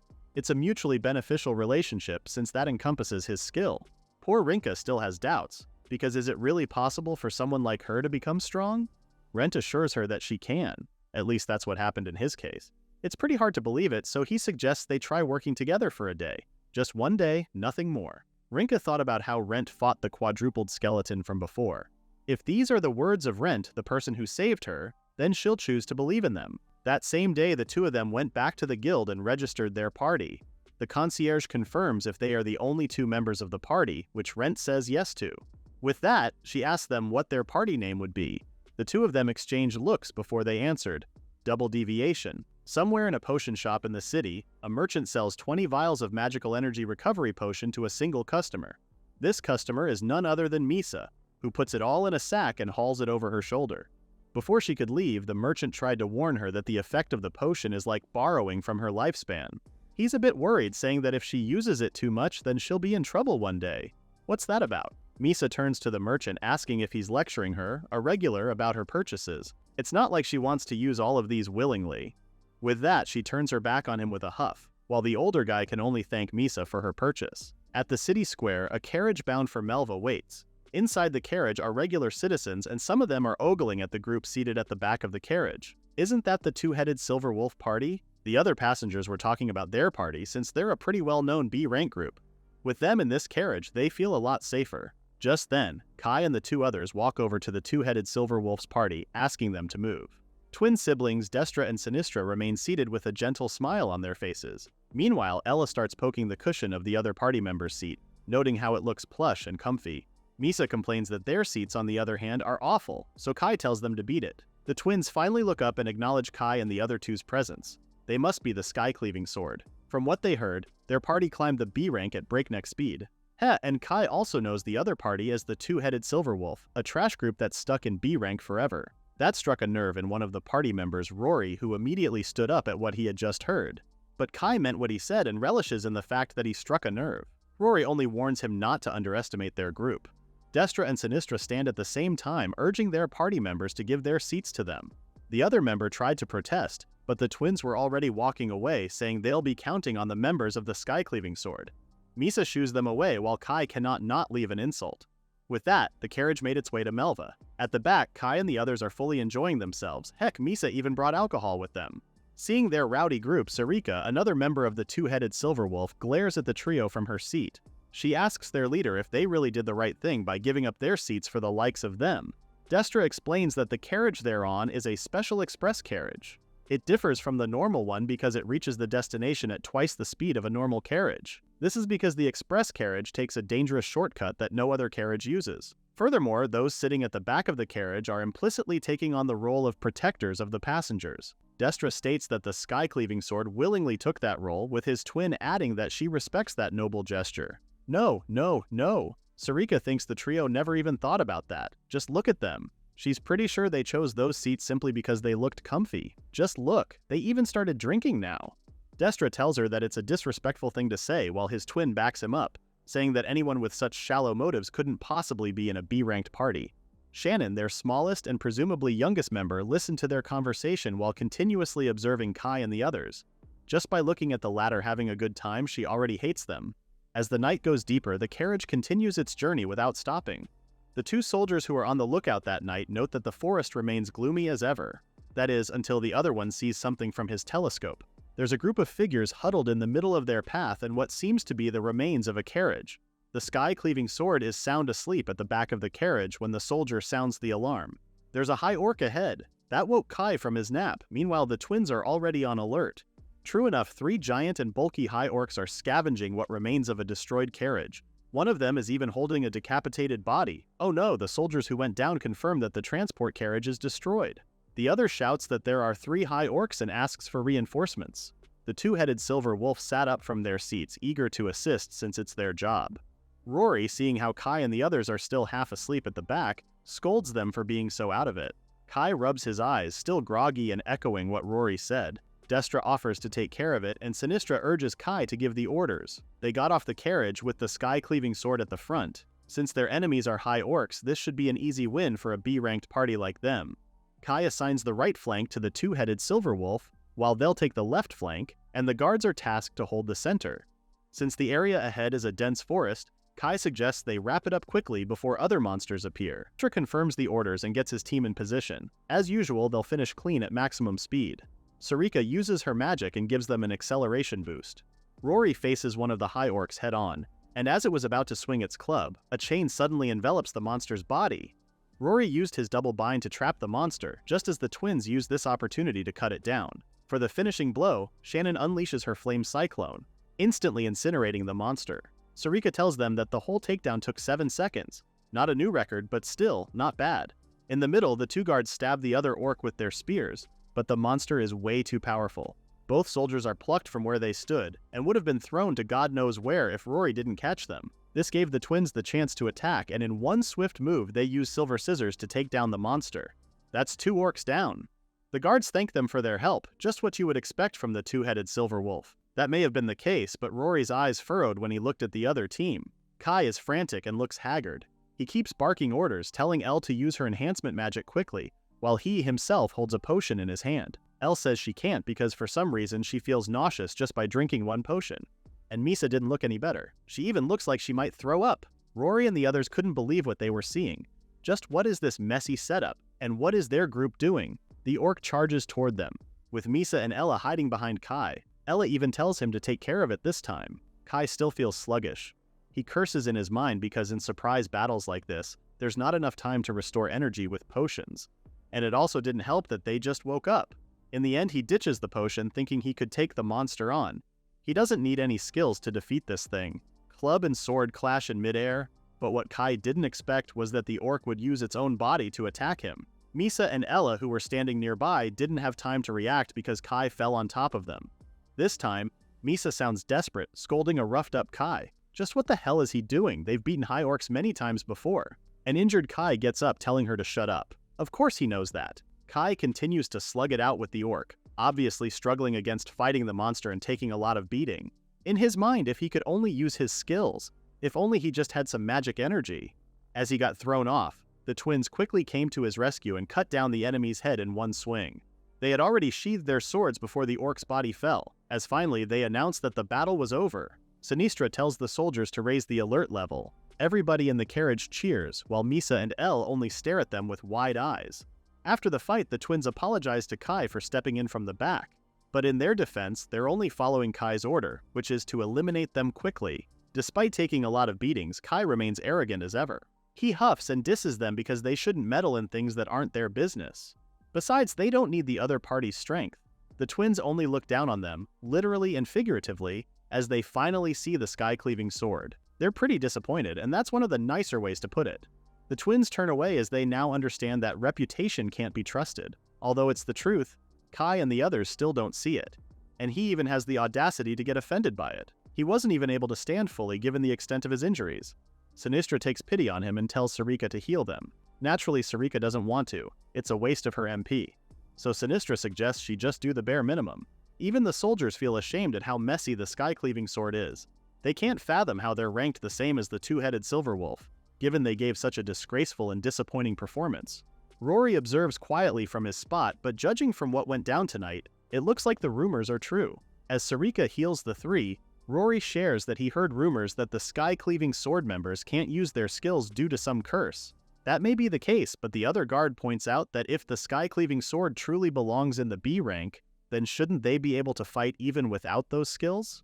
Sarika finishes healing them and orders them to move it since they need to leave before the other monsters appear. This time, the trio doesn't clap back and obeys wordlessly. The carriage resumes its journey, but this time, the two-headed silver wolf is seated at their original seats at the back. The group enjoys conversing with the other passengers, while Kai and the others are seated on the side.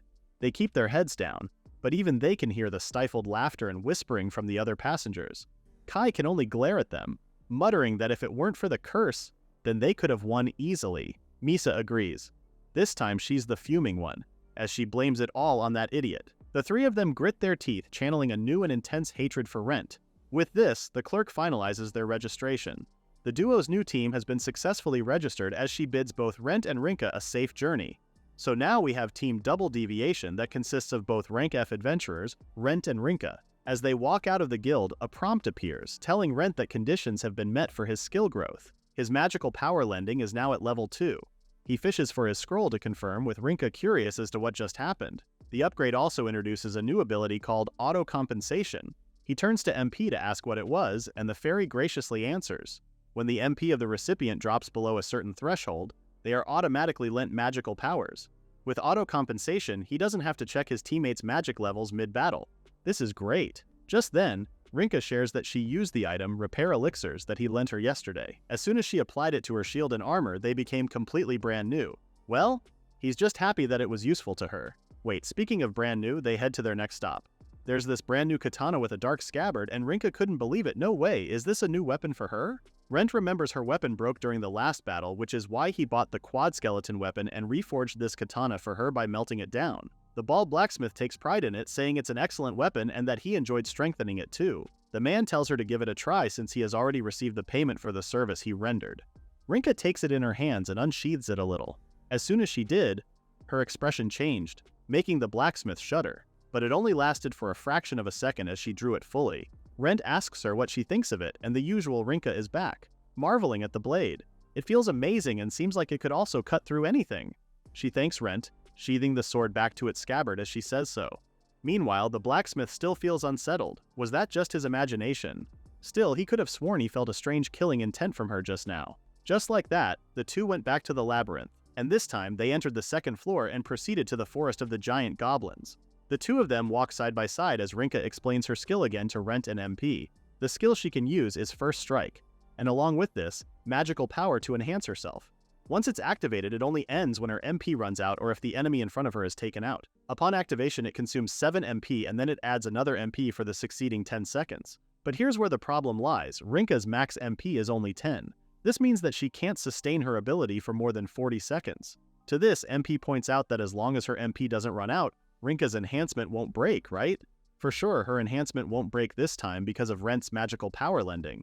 And now, he also has the newly acquired auto compensation.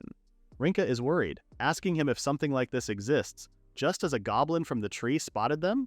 The sound of a trumpet broke the silence that enveloped the forest. The two look around and see the goblin on the tree blowing a trumpet. He's alerted their base. MP says the sentries already spotted them. That's not good, is it? Rather than be worried, Rent is excited. It's about time they get to try magical power lending. Rinka's horrified, but he tells her not to worry. She should trust him. No, Rinka should trust herself. He said it with such confidence that Rinka also started believing in herself too. Before long, a horde of zombies made their way to them, so Rinka got into position with her hand on her sword, saying that the first strike is the final one. She continues her mantra as the enemies move closer, urging them to take a step forward to the path of Asura. MP tells Rent to use his auto compensation now. As long as the MP is below 9, magical power lending activates automatically. Time seemed to slow down with the goblins just a mere few feet away from them. And just like that, Rinka unleashed her monstrous skill with glee. In just one move, she killed multiple goblins, with Rent and MP in awe at their companion's skill. It's like Rinka turned into a completely different person.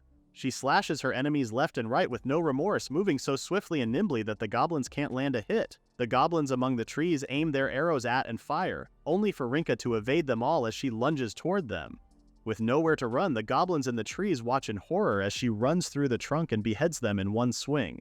As she lands, the symbol of Rent's skill glows on her back, showing that his magical power lending is at work. Speaking of Rent, he and MP stay back, singing praises of Rinka's prowess.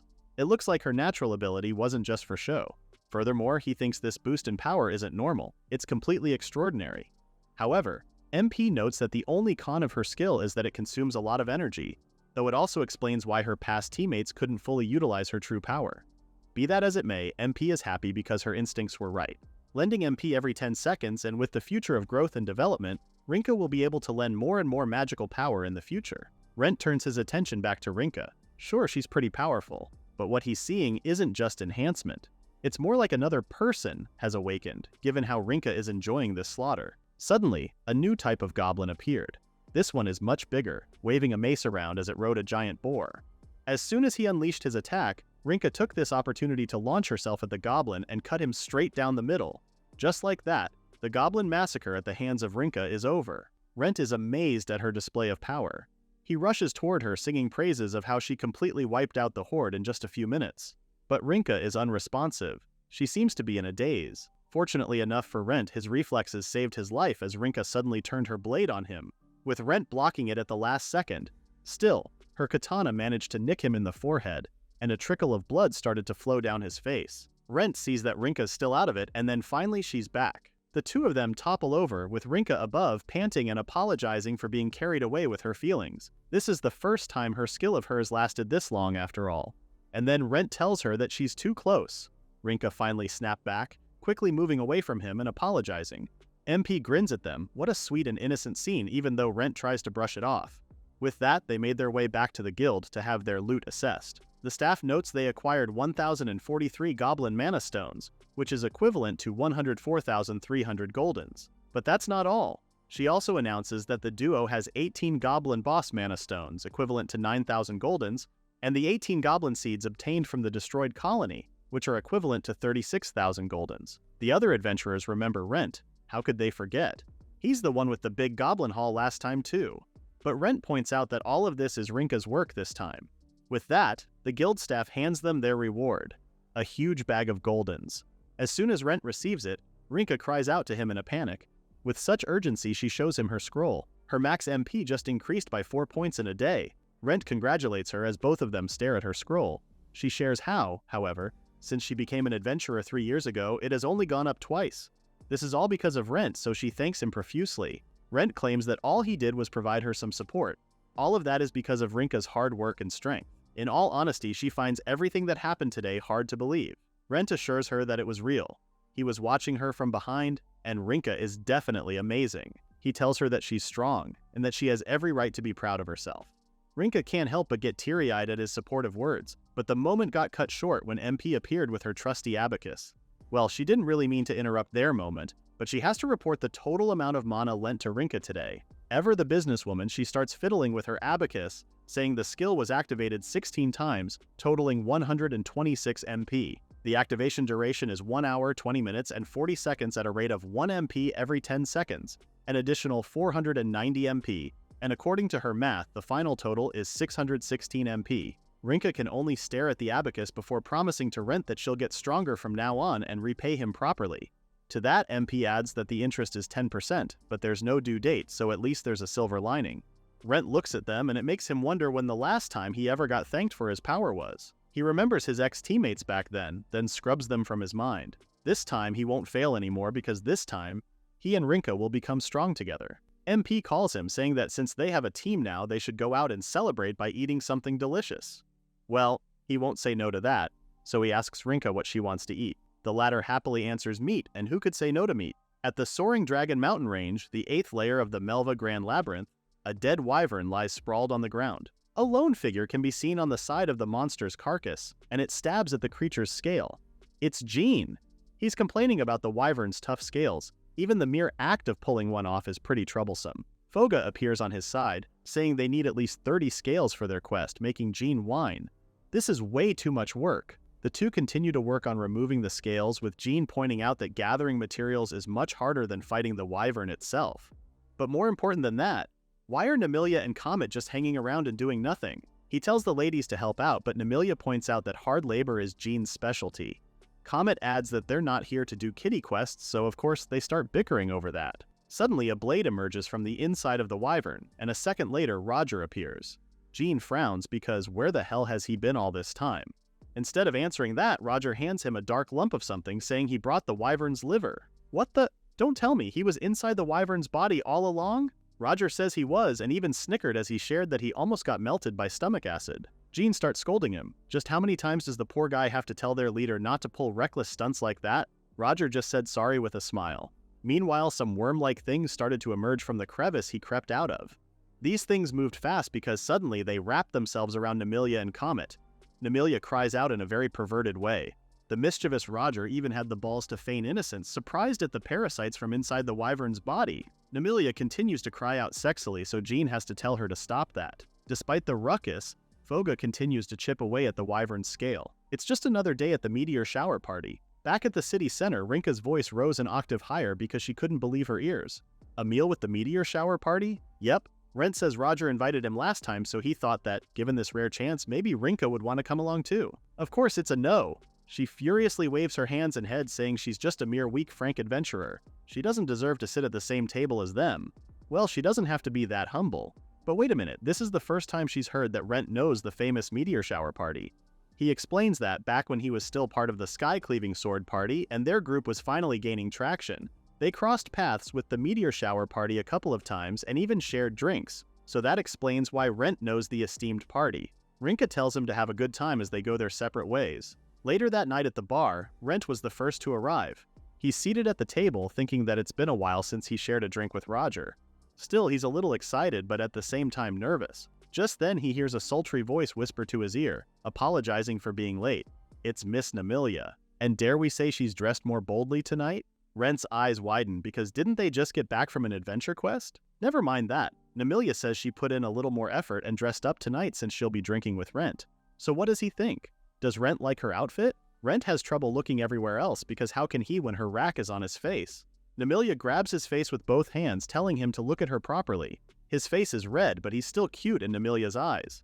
That's when Roger appears with a cross chop, pushing Namilia, which ended up with Rent shoving his face on her chest. Our hero is in quite the predicament, a good problem for some, we believe, but Roger's attention is on Namilia. What's up with that weird outfit? Why did she change her outfit? Namilia is offended at what her party leader just said. How dare he call this elegant outfit ridiculous? She turns to Rent for help, telling him he should say something to Roger. But how could he when his face is shoved on her face? It's all good banter because the next moment the three of them are already holding a drink and having a toast. The three of them drank their fill, with both Roger and Namilia downing the whole drink. After that, they called the waiter for another drink, with Rent staring at them. Roger turns to him, asking if he's not drinking, but our protagonist quickly tells them he's fine. In his mind, he's well aware that if he tries to keep up with these two, he'll surely collapse. Roger suddenly turns serious, saying he's heard the rumors surrounding the Skycleaving sword. Even Roger's party is aware that our protagonist was kicked out of that party.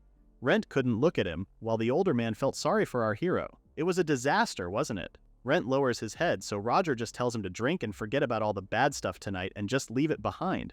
Rent still didn't raise his head. If anything, he feels even more apologetic for putting a damper on this party. Still, even Namilia is pissed at Rent's previous party. It's a pretty horrible story to kick someone who has been with them for 5 years. Roger calls them idiots, and as far as she knows, he hasn't heard anything good about them lately. He believes that kicking Rent out of their party was the start of their downfall, and he couldn't be more right about that. If he remembers correctly, Rent's ability is to lend magic, right? It looks like Misa and the others forgot how much they relied on Rent's skill for so long. Namilia remembers that the Skycleaving sword rose up to the B rank pretty quickly. Their skyrocket to fame obviously built up their pride, which got to them in the end. Rent finally speaks, saying that maybe he was the one who got too attached to them, now that he thinks about it. After all, he was always at the back, with them using his skills as if that was the only way Rent could become an adventurer. He admits that he never even thought about forging his own path. Without a hint of self-pity, Rent says he believes he deserved to be left behind back then because he was really useless. Roger and Namilia can only stare at him, with the meteor shower leader even lowering his drink because of how Rent is. He tells our protagonist that he has become really strong, of which Rent obviously has no idea. Namilia moves closer to Rent again, comparing him to their leader who still acts like a kid. Roger kicks up a fuss from the side. She was referring to him, wasn't she? She proceeds to relay what happened earlier during their quest when they defeated the Wyvern. At the mention of the winged monster, Rent's ears perked up. A Wyvern? Isn't that one of the monsters that shows up on the 8th layer of the Grand Labyrinth? Roger says it is. Actually, he tells Rent that they're working their way through the 8th layer. Rent is amazed because, from what he heard, that level is packed with strong dragons, one after the other. Roger brushes them off. Those are just lizards, and they're an easy game for him. Namilia grabs this chance to continue her story, saying that after they defeated the Wyvern, chaos ensued because of the parasites that came out of the dragon's belly, and all because of the material Roger gathered. Roger feels defeated because his moment is taken away from him again. Rent listens to them intently while thinking how both Roger and Namilia are two adventurers who are way ahead of him. Despite that, the two of them sit together and share stories of their thrilling adventures with him as if they were close friends. He looks at them with admiration, thinking that he also wants to become an adventurer like them. Anyways, Roger steers the conversation back to their plans, saying they want to complete the full exploration of the 8th layer of the Grand Labyrinth. Upon hearing that, Rent's eyes twinkle, and Roger finally declares that their next goal is to explore the deepest layer of the Melva Grand Labyrinth. Our hero is getting pumped for them because why wouldn't he? That's the ultimate goal sought by countless adventurers. Speaking of layers, Namilia asks Roger how many layers the Grand Labyrinth has anyway. Roger has no idea and suggests they be the first ones to uncover the secrets of the labyrinth. Oh, that's right. Rent remembers something and starts rummaging through his bag. He actually has something to announce to the two. He hands them a scroll, and Roger couldn't be more shocked that Rent has a new party now. Our hero confirms that's right. He teamed up with Rink, who was also abandoned by her former teammates, just like he was. Roger remembers her as the girl from before. To add, Rent also shares that Rinka also has a unique gift like Rent, and it was because of that unique ability of hers that her former party ditched her. Is that so? Roger asks if that is also the reason why Rent named his party Double Deviants. Namilia thinks it's a pretty cool name, while Roger nods in agreement. With that said, this just means Roger and Rent are rival parties now. Soon enough, their small drinking party wrapped up. Rent bids them goodbye with Roger and Namilia walking ahead. The older man says that they should both work hard from now on and forge their own path. The two continue to walk silently until Namilia sighs and breaks the silence. She turns to Roger, saying that up until the end she still couldn't say it. Roger scolds her lightly.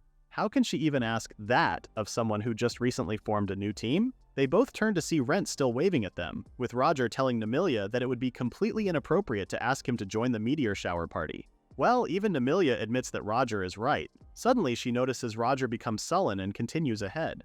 As he did, he relays the story of how he had a drinking buddy back in the day who worked in money lending.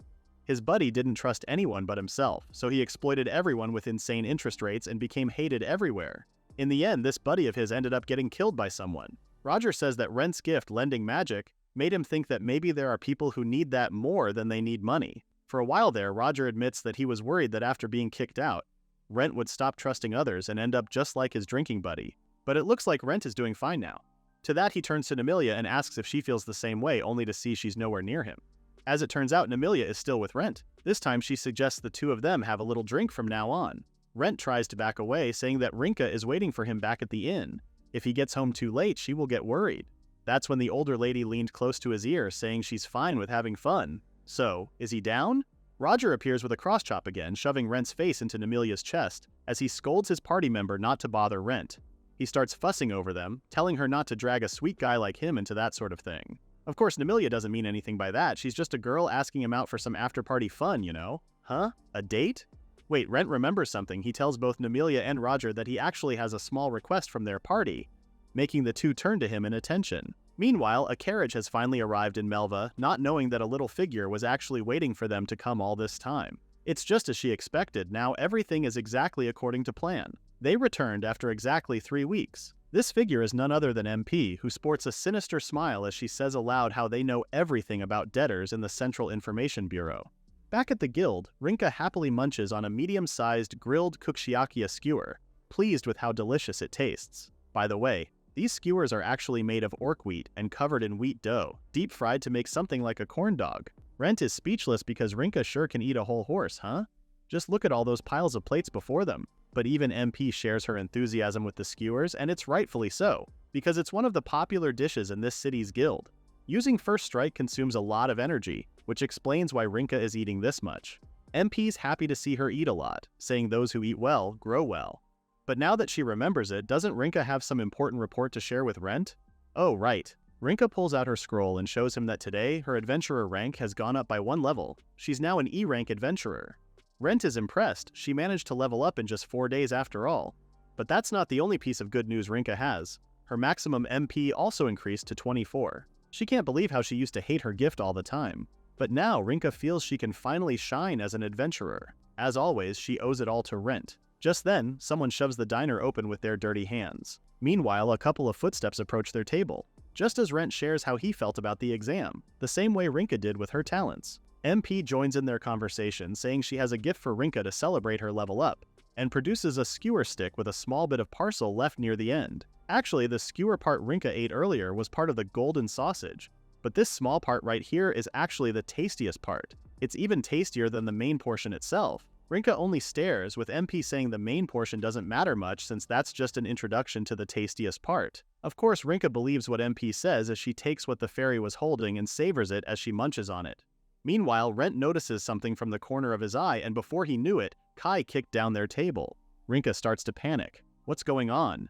But Rent only glared at Kai, Misa, and El. Of course, the arrogant swordsman tells our hero that they've been looking for him, and might we add, they look a little worse for wear too? Rent remains in his seat and calmly asks them what they want. Hasn't he become useless in the eyes of the sky-cleaving sword? Kai grabs him by the collar, telling him to cut the crap. Misa chimes in, saying Rent has been stealing their MP ever since then. This has been his doing all along, hasn't it? Huh? Stealing? Rent points out that they were the ones who started it. First of all, Rent didn't give them his magical energy, he just lent it to them. And since those three showed no intention of returning it, Rent just simply retrieved it forcefully. Naturally, Kai can't argue against that. That's when Misa notices Rinka sitting quietly in the back and watching them. She asks who the female swordsman is, with the latter saying she's an adventurer accompanying Ren. When they heard that, the three started to make fun of her too. So she's an outcast too, huh? Elle even chimes in, "What a joke! Are they acting like a real team or something?" To this, Rinka jumps in support of Rent, saying he's not an outcast. Misa doesn't like Rinka's tone at all, and among other things, she hates the look in the female swordsman's eyes. She grabs Rinka by her cheeks, pretty pissed off at the look in the latter's eyes. This time, Rent gets up from his seat, telling them to back off. Oh, this is exactly what Kai wanted. He grabbed his sword, asking Rent if he wanted to fight, and then, a wild Roger appears. He puts his hand on both Kai and Rent's shoulders, telling them that if they're going to fight, then they should do it outside. Kai and Misa were dumbfounded. Isn't he the Roger? But the man in question was already kneeling, feeling bad for all the wasted food when Kai kicked the table earlier. That's when Kai immediately turns to Roger, saying this idiot, Rent, is using weird magic to harass them. Roger side-eyes him. Weird magic? So Misa and Elle are quick to jump into the conversation, saying Rent is stealing their MP, and he's doing it out of revenge because they kicked him off the team. Are these idiots hearing what they're saying? Thankfully, Roger has common sense. He reminds them that they were borrowing MP from Rent and using that power on their adventures. With that said, he stresses that what is borrowed must be returned. That's a given, right? Kai agrees, but Misa jumps into their conversation again, saying Rent did it without their permission. So Roger, the mediator, asks Rent if that was true. Our hero admits it is true, but states that he only did it because their behavior was horrible. Well, Roger points out that excessive debt collection leads to trouble, so how about they do this instead? They should settle it with a duel. Huh? A duel? Roger even offers to act as their judge for this duel since he's free. Rinka turns to Rent, asking what a duel is. He explains that it's a combat ritual where both sides agree to conditions and fight under an oath. Kai is already smiling because he really thought he won with this. Rent heard the man, right? It's a duel. If he wins, Rent will cancel all the magic debt they owe. Rent readily accepts the challenge and even tells Kai that they can attack him 3-on-1. He doesn't mind. They were so caught up with themselves that they failed to notice Roger secretly wink at Rent. So this is actually what happened last night. Remember how Rent asked Namilia and Roger for a favor? Our hero explicitly asked Roger to act as a judge in a duel, and his opponents will be the Skycleaving sword. Roger asks if he will be facing them alone, and Rent says he is. Our hero details that tomorrow, Kai and the others will arrive in Melva at dawn. They'll come looking for Rent to cause trouble, something he already expects. At that point, Rent wants Roger to jump in and suggest a duel to them. Obviously, those three never listen to Rent, but if it's Roger who steps in, then the situation will be completely different. Well, Roger finds the plan interesting, but how did Rent know his ex-teammates would be arriving tomorrow? Our hero didn't expect to be asked that, so he simply told them that it's just a hunch built from years of experience. Unknown to Roger, Rent has a little scout flying around scouring the area. Which brings us to the current situation. Outside, spectators, consisting of civilians and adventurers alike, are all gathered. They're pretty excited once they hear that there is going to be a duel and that Roger himself will be the judge. They're even more hyped since the issue is a dispute between former teammates. Misa looks around, surprised at the huge crowd of spectators around them. But this is exactly what Kai wants. This is the perfect stage for them to show everyone their real strength, or maybe lack thereof. Like them, Rent is pretty excited too, as expected of Roger's influence. From the back, Jean cheers for Rent a little too enthusiastically. That's because the former bet all of his weekly earnings on Rent, so if our hero loses, he won't forgive him. Rent could only sigh. Jean is gambling as always. A representative from the guild appears, asking Rent and the members of the Skycleaving Sword what they'll wager for this duel. First, the Skycleaving Sword's representative, Kai. If they win, he wants Rent to stop reclaiming MP points immediately. The guild representative turns to Rent, asking what he wants. He says that if he wins, he'll raise the interest rate on the reclaimed MP points. Elle and Kai can only frown. Huh? So Rent explains that the current interest rate is 8% every 10 days, and he wants to raise it to 10%. Magic energy collection is calculated on a monthly basis, and since he's already at it, he tells them that starting tomorrow, he'll reclaim an additional 90,000 MP points. The crowd starts talking among themselves, wondering if they're fighting about money. So far, they heard magic, loans, and interest in the conversation. Just what kind of dispute is this? Anyway, back to what Rent was saying. So with the interest rate at 100%, that means, well, we never get to hear what he had to say next because Misa intervened. So the reason why the MP they borrowed never decreased is because, yep, Rent finished it for her. Our hero was reclaiming MP daily interest included. It's what he calls forced collection. Simply put, it's like the three of them are paying in installments. Kai, with that small brain of his, has had enough of Rent's rambling nonsense for a while now. Whatever he says, what Kai knows for sure is that Rent's life will end today. Since both parties have no objection, the guild representative instructs them to take their oaths. Rent and Kai put their hands on the contract, vowing to abide by the results of this sacred duel. Roger joins after, stating who he is and which party he's from, as he swears to act as their judge. Among the crowd, Rinka stands alone, worried, until Nemilia appears on her side. The older woman knows Rinka is worried and asks her if this is her first time witnessing a duel. Nemilia explains that the oath they just made is absolutely binding, and it's not just some gentleman's agreement. Anyone who breaks the oath will taste the torment of hell. Anyway, Nemilia asks if she's Rinka, Rent's party member, right? The latter is shocked. How does she know her name? And that's when Rinka remembers her. She's that lovely lady from Meteor Shower. Nemilia had to say her name aloud for the younger one to know. Anyways, Nemilia continues that she spent the night with Rent, prompting Rinka to ask if they drank alcohol together. Suddenly, Nemilia starts acting shyly, saying Rent was full of manliness despite his calm appearance. This was the first time in a long while that she felt so thrilled. That got Rinka all riled up. Nemilia only drank with Rent, right? They didn't do anything else, right? Nemilia burst out laughing. Of course, she's just kidding. She turns serious. Rinka understands Rent better than anyone, right? Then she should believe in his victory. Rinka says she will. And just then, MP appears on top of her head. The fairy has one final word of assurance. Rent will definitely not lose this match. There's absolutely no way he will. With that, Roger marks the beginning of the duel. Duel, start. As soon as Roger said that, the members of the Sky-Cleaving Sword quickly uncapped their recovery potions and started drinking them, leaving the crowd confused. Wait, what the heck are they doing? Are they already drinking healing potions? Right when the fight had just started? Kai and Misa are even surprised to see Ella drink it voluntarily for the first time ever. The latter says that she can endure at least this much if it's to kill Rent.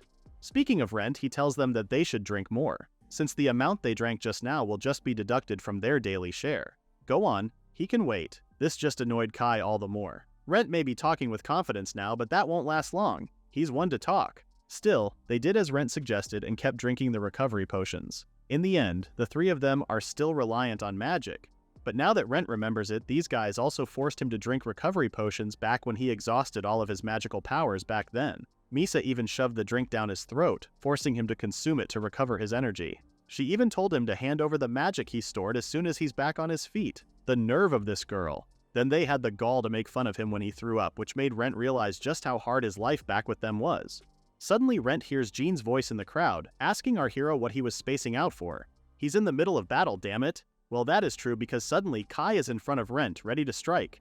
Kai hits him with an explosion strike, with a large what else explosion hitting our hero right where he stood.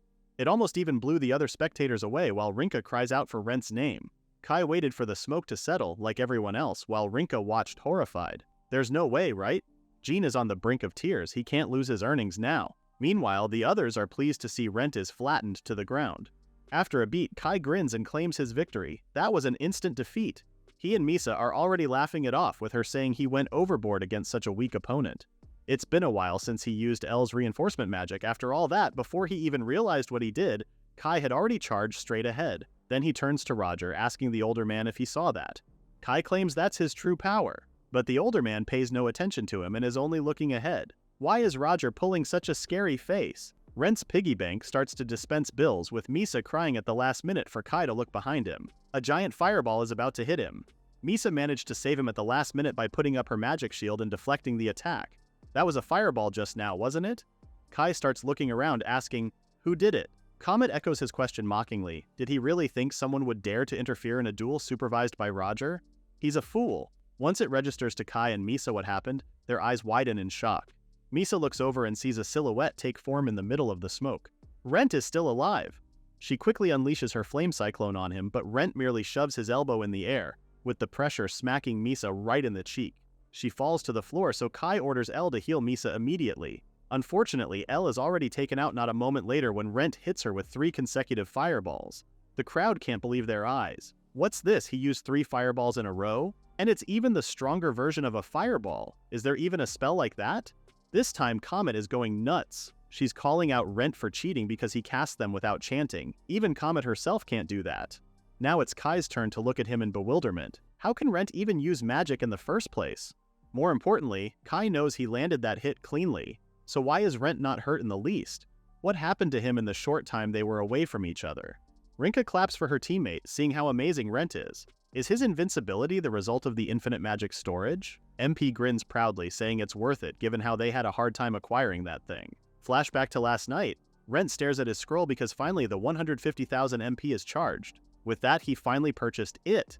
It's none other than Creditor's Protection. He's pleased because tomorrow he can finish tomorrow's duel without any losses. It took some time to save up for it, but it's a skill he knows he'll need later. Even if the debtor loses his mind and attacks Rent, he'll be able to protect himself with this skill. The effect of creditor's protection is that it negates the damage from the debtor's attacks up to a certain limit. The amount of damage nullified is proportional to the amount of debt they owe, as seen in how Kai attacks Rent with all his might right now with Sky Slash. But Rent remains unmoved. Rent holds Kai's blade and assesses it for a bit. It's such a shame because this is a mithril sword, but it's all worn out now. Did Kai even take care of it? Kai's jaw drops at how he cannot believe his eyes with Rent remaining unscathed. From the side, MP says that fools who borrowed hundreds of thousands of MP can't even scratch Rent. Well, Rent deduces that the sky-cleaving sword's priority now is healing potions, so there's no money left for their group to buy repair elixirs. With one flick of his blade, Rent breaks Kai's sword in half. The other half of the blade was sent flying to the crowd, who started panicking until Foga grabbed it mid-air. Foga looks at the blade, wondering if he can sell this to a blacksmith or a metal dealer. Back to the fight. Kai trembles in anger. He sees that both Misa and Ella are out of it, so it's just him. He yells out in frustration at the top of his lungs, blacking out in anger as he lunges toward Rent. But the guys didn't even make contact as Rent hit him with a fireball at point-blank range that sent Kai flying back. Oh ho! The crowd goes wild because the duel is finally over. They're impressed with how strong Rent is while Comet continues to cry out that it's cheating. Kai could barely even raise his head when he finally saw that Rent was on his side. There was something demonic in the way Rent's eyes lit up, telling the former to give it back to him. Rent wants his magical power back, and he wants it now. Kai can only stare and mutter that there's nothing left right now. Besides, he already used it all up with that skill, but Rent kicks him square in the face for talking back. Namilia and Rinka are alarmed. Something's wrong. Meanwhile, Rent continues forcing Kai to give him his MP back. Kai should stop spouting nonsense in his sleep. He's a hopeless fool. Suddenly, Rent points the tip of her blade right at the latter's forehead, saying Kai still has something here, a new soul. By now, Rent sits right next to him, rambling about how he doesn't know how much Kai's soul will be worth when converted. But maybe it will help with repaying the debt, no? But then again, Kai's soul will be pulled from the cycle of reincarnation and remain lost in the eternal void. But who gives a crap? Rent continues with an evil grin plastered on his face, saying it has nothing to do with him. Kai calls out to Rent, but no, this sinister person before him. Just who is he? Rent puts a coin inside his trusted piggy bank before snickering and jiggling it. From the sounds alone, it looks like he already saved up quite a bit, huh? His piggy speaks and asks him if that was enough for him. Of course not, he wants more. Mr. Piggy directs his attention to them. Not far from where they were standing, Kai, Misa, and Elle are seated together at a nearby table. Mr. Piggy tells Rent that those guys are carrying what he seeks. Without any preamble, Rent crashes to their table, demanding that they give him all those bags of coins. He shoves Kai, telling the latter that all they're holding is his now, literally kicking up a fuss. He's acting like a greedy gremlin when he hears a faint voice calling his name. Before long, he realizes that it's Rinka's as she pulls him back. Huh? The latter is still holding on to him with Rinka crying, telling him that everything is okay now. Our hero turns and sees that Kai and the others lie unconscious on the ground, nearly burned to a crisp, just as Roger calls it off. Rent is the winner. Rent is having a hard time processing what happened, but Roger is already onto him, congratulating him for his crushing victory. The older man thought that Rent would stop halfway through and show some mercy to those three, but Rent finished them off without a shred of compassion. Seeing him act ruthlessly got her shivering, but, how is he supposed to react to that? Roger notices that Rent looks a little troubled. What's wrong? Our hero admits that right before the end of the match, he blacked out and hasn't remembered what happened since. But judging from how much the spectators and other adventurers are cheering for him right now, it looks like he did quite a number. According to them, Rent had demon-like features, as he enjoyed raining down one fireball after another like a finishing blow to his enemies. In an instant, all three of them turned into charred chunks of meat. Eh? Did he really do that? Roger assures him that it's okay. Rent didn't kill them. Besides, a guild staff member will treat them later. Speaking of, here she comes now. Still, Namilia chips in, asking Roger if he couldn't stop the match earlier. Little Rinka cried, you know? Roger has his reasons. With a huff, he shares that the thing he hates scums who betray their comrades and sink into filth the most in the world. If anything, what he did to them was nothing more than the rightful punishment. As for Rent's missing memory, Roger thinks that our hero most likely lost himself during the fight because all the suppressed anger inside him suddenly burst out. Rent remembers the night he was kicked out of the party, being beaten and humiliated by them, so that reasoning wasn't too hard to believe for him. Out of nowhere, Comet whacks him on the back and calls him Cheater Rent. She attaches herself to his back like a koala, demanding our hero teach her how to cast spells consecutively without cooldowns. She finds it ridiculous that Rent is the only one who could do that. In a desperate act, she even starts to pull his face when Rent says those are only possible because of his unique gift. But Comet won't take no for an answer. Ultimately, Roger had to grab her off him, telling her that she shouldn't tire out the poor guy. He's already exhausted as it is. Now we turn our attention to the members of the Sky-Cleaving Sword. All three of them are still out cold. And it wasn't until the guild healer doused them with something in a bucket that they started to liven up. Kai is the first to complain, as always, about the way the liquid burns his already burned skin. The healer tells him that it's a healing potion for external wounds, though it's cheap and full of impurities. He dares to talk back, stressing that he's injured. She should be treating him more gently, but this lady ain't no pushover. She glares back at them, telling Kai he mouths off a lot, before reminding them that they're the ones cutting back on costs, right? That shut them up. Just then, Elle notices someone approach her from behind. It's Rent. She tries to get up in a panic, but all Rent does is say that he's the winner of this duel. So now they will make a new pledge with him to raise the interest rate to 10%. Misa and Kai were quick to act on impulse. They're not accepting this. Why should they pay him back more than they borrowed in the first place? The answer came to them in a jolting pain that left them gasping for air. These idiots really forgot about the binding spell, huh? The guild representative reminds them that the duel's pledge is binding and cannot be broken. A mere refusal can cost them their lives, you know? Kai was close to blacking out before he decided to tap out and agreed, because what choice did they have? Rent was quick to act on their contract renewal, and soon that familiar sigil appeared on the nape of their necks. He reiterates the terms of the contract. Starting tomorrow, the 7th of the month, they'll be able to collect about 90,000 MP of the magic energy he lent them. Thus, under this contract, the three are required to pay 15,339 MP as interest within 10 days. However, Rent also knows that even if they combine their natural mana recovery with the recovery from the bracelets, there's still a shortage of about 38,000 MP. That alarmed Kai, but Rent couldn't give a crap.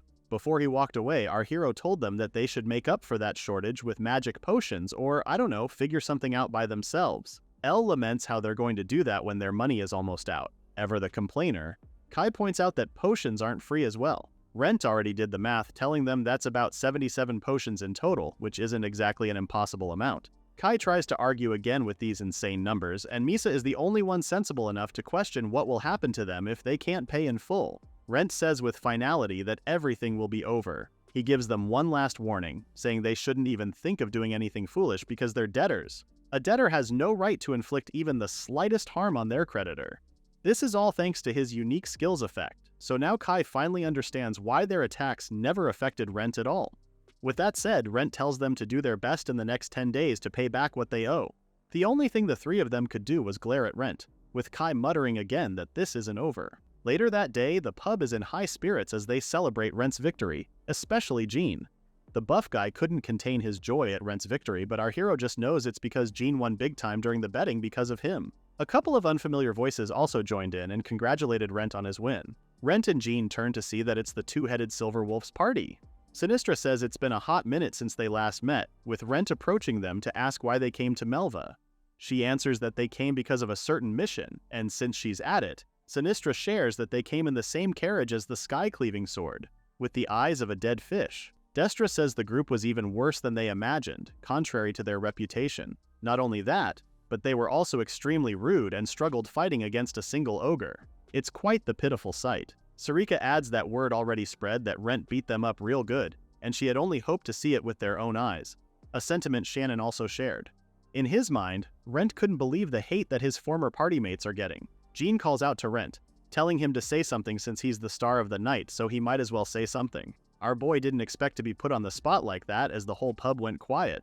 Rent begins by saying how he got kicked out of the Sky-Cleaving Sword party and thought that at that moment, everything was over. He fell into despair, but thanks to the friendship and loyal companions he found, he was able to get back on his feet. Now he's starting his adventurer journey from scratch, so he hopes everyone will continue to support his new party Double Deviation. There was a pregnant pause before the whole pub erupted in cheers. Attaboy! They cheer him on, saying he shouldn't worry about those guys anymore, and they're looking forward to working with him. Roger feels his speech is a bit stiff, but Namilia counters that's just Rent being himself, which makes it all the more special. Rent and Rinka look at each other and smile. Much later that night, when it's only the three of them at the inn, MP gives the I told you so speech to Rinka. See, Rent is bound to win no matter what. The fairy relishes the fact that those fools were absolutely humiliated in front of everyone, so their pride must be shattered by now. Anyway, Rinka says Rent was pretty amazing today, though she did find him scary at the same time. He can only apologize for what he unconsciously did, but now that Rinka remembers it, Rent claims that his memory vanished, no? Rent says that is so, and Roger told him that maybe he lost control of himself out of anger. But when Rent tried to recall what happened, it felt different. It was strange and repulsive. What overtook him that time didn't feel like mere anger, and honestly, he doesn't know how to describe it. The best he could say is that it was something ominous, like a feeling of overwhelming evil. Hearing him say that, MP keeps quiet and just smiles a little. Rinka slashes away at the enemy, with Rent hyping her up from the back. She believes this isn't enough because she still needs to become stronger. Suddenly, something swift cut through her side. It was the quad skeleton from before. As blood splatters, and right when she was about to lose consciousness, the last image she sees is Rent running over to her. At the inn, Rent also sits in his bed with MP asking him what happened. Our boy tells her that he just remembered what happened back then. Was he referring to that malicious intent? That's exactly what Rent is talking about, because now that he thinks about it, when Rinka charged into the goblin horde, she was also fighting as if she had lost awareness just like him during the fight earlier today. He turns to MP and it makes him think that maybe their unique skill is something extremely dangerous. The fairy assures him that he shouldn't worry. It all boils down to how he uses it, and besides, he has her on his side. But Rent only looks at her wordlessly. Now he really looks worried. The two of them start bickering over it when they hear a knock on his door. Rent opens it and sees Rinka standing outside looking anxious. She feels bad for bothering him so late at night, but Rent invites her over as she opens up about how she keeps having those nightmares every night. She can't thank Rent enough for helping her improve each day. But back then, the despair she felt when her sword shattered has been on her mind ever since. Rent understands how she feels, and in his case, he decided to put an end to it today in his own way. From his former teammates' attitude alone, he knew that they had no intention of paying back the magic they owed him. This is why in 10 days he'll bring it all to an end. Next time he tells Rinka that it will be her turn to finish it.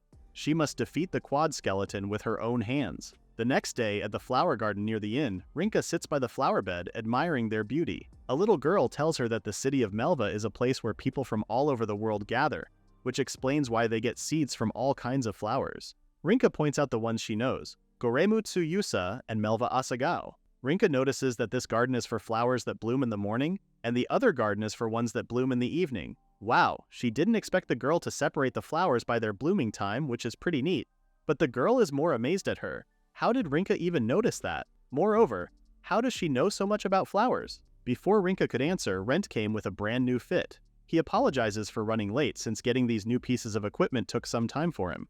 Our boy really went all out with a coat worth 300k gold, a chest piece worth 150 grand, and travel boots that cost 35,000 gold. Speaking of new equipment, Rent asks her if she's not replacing her armor.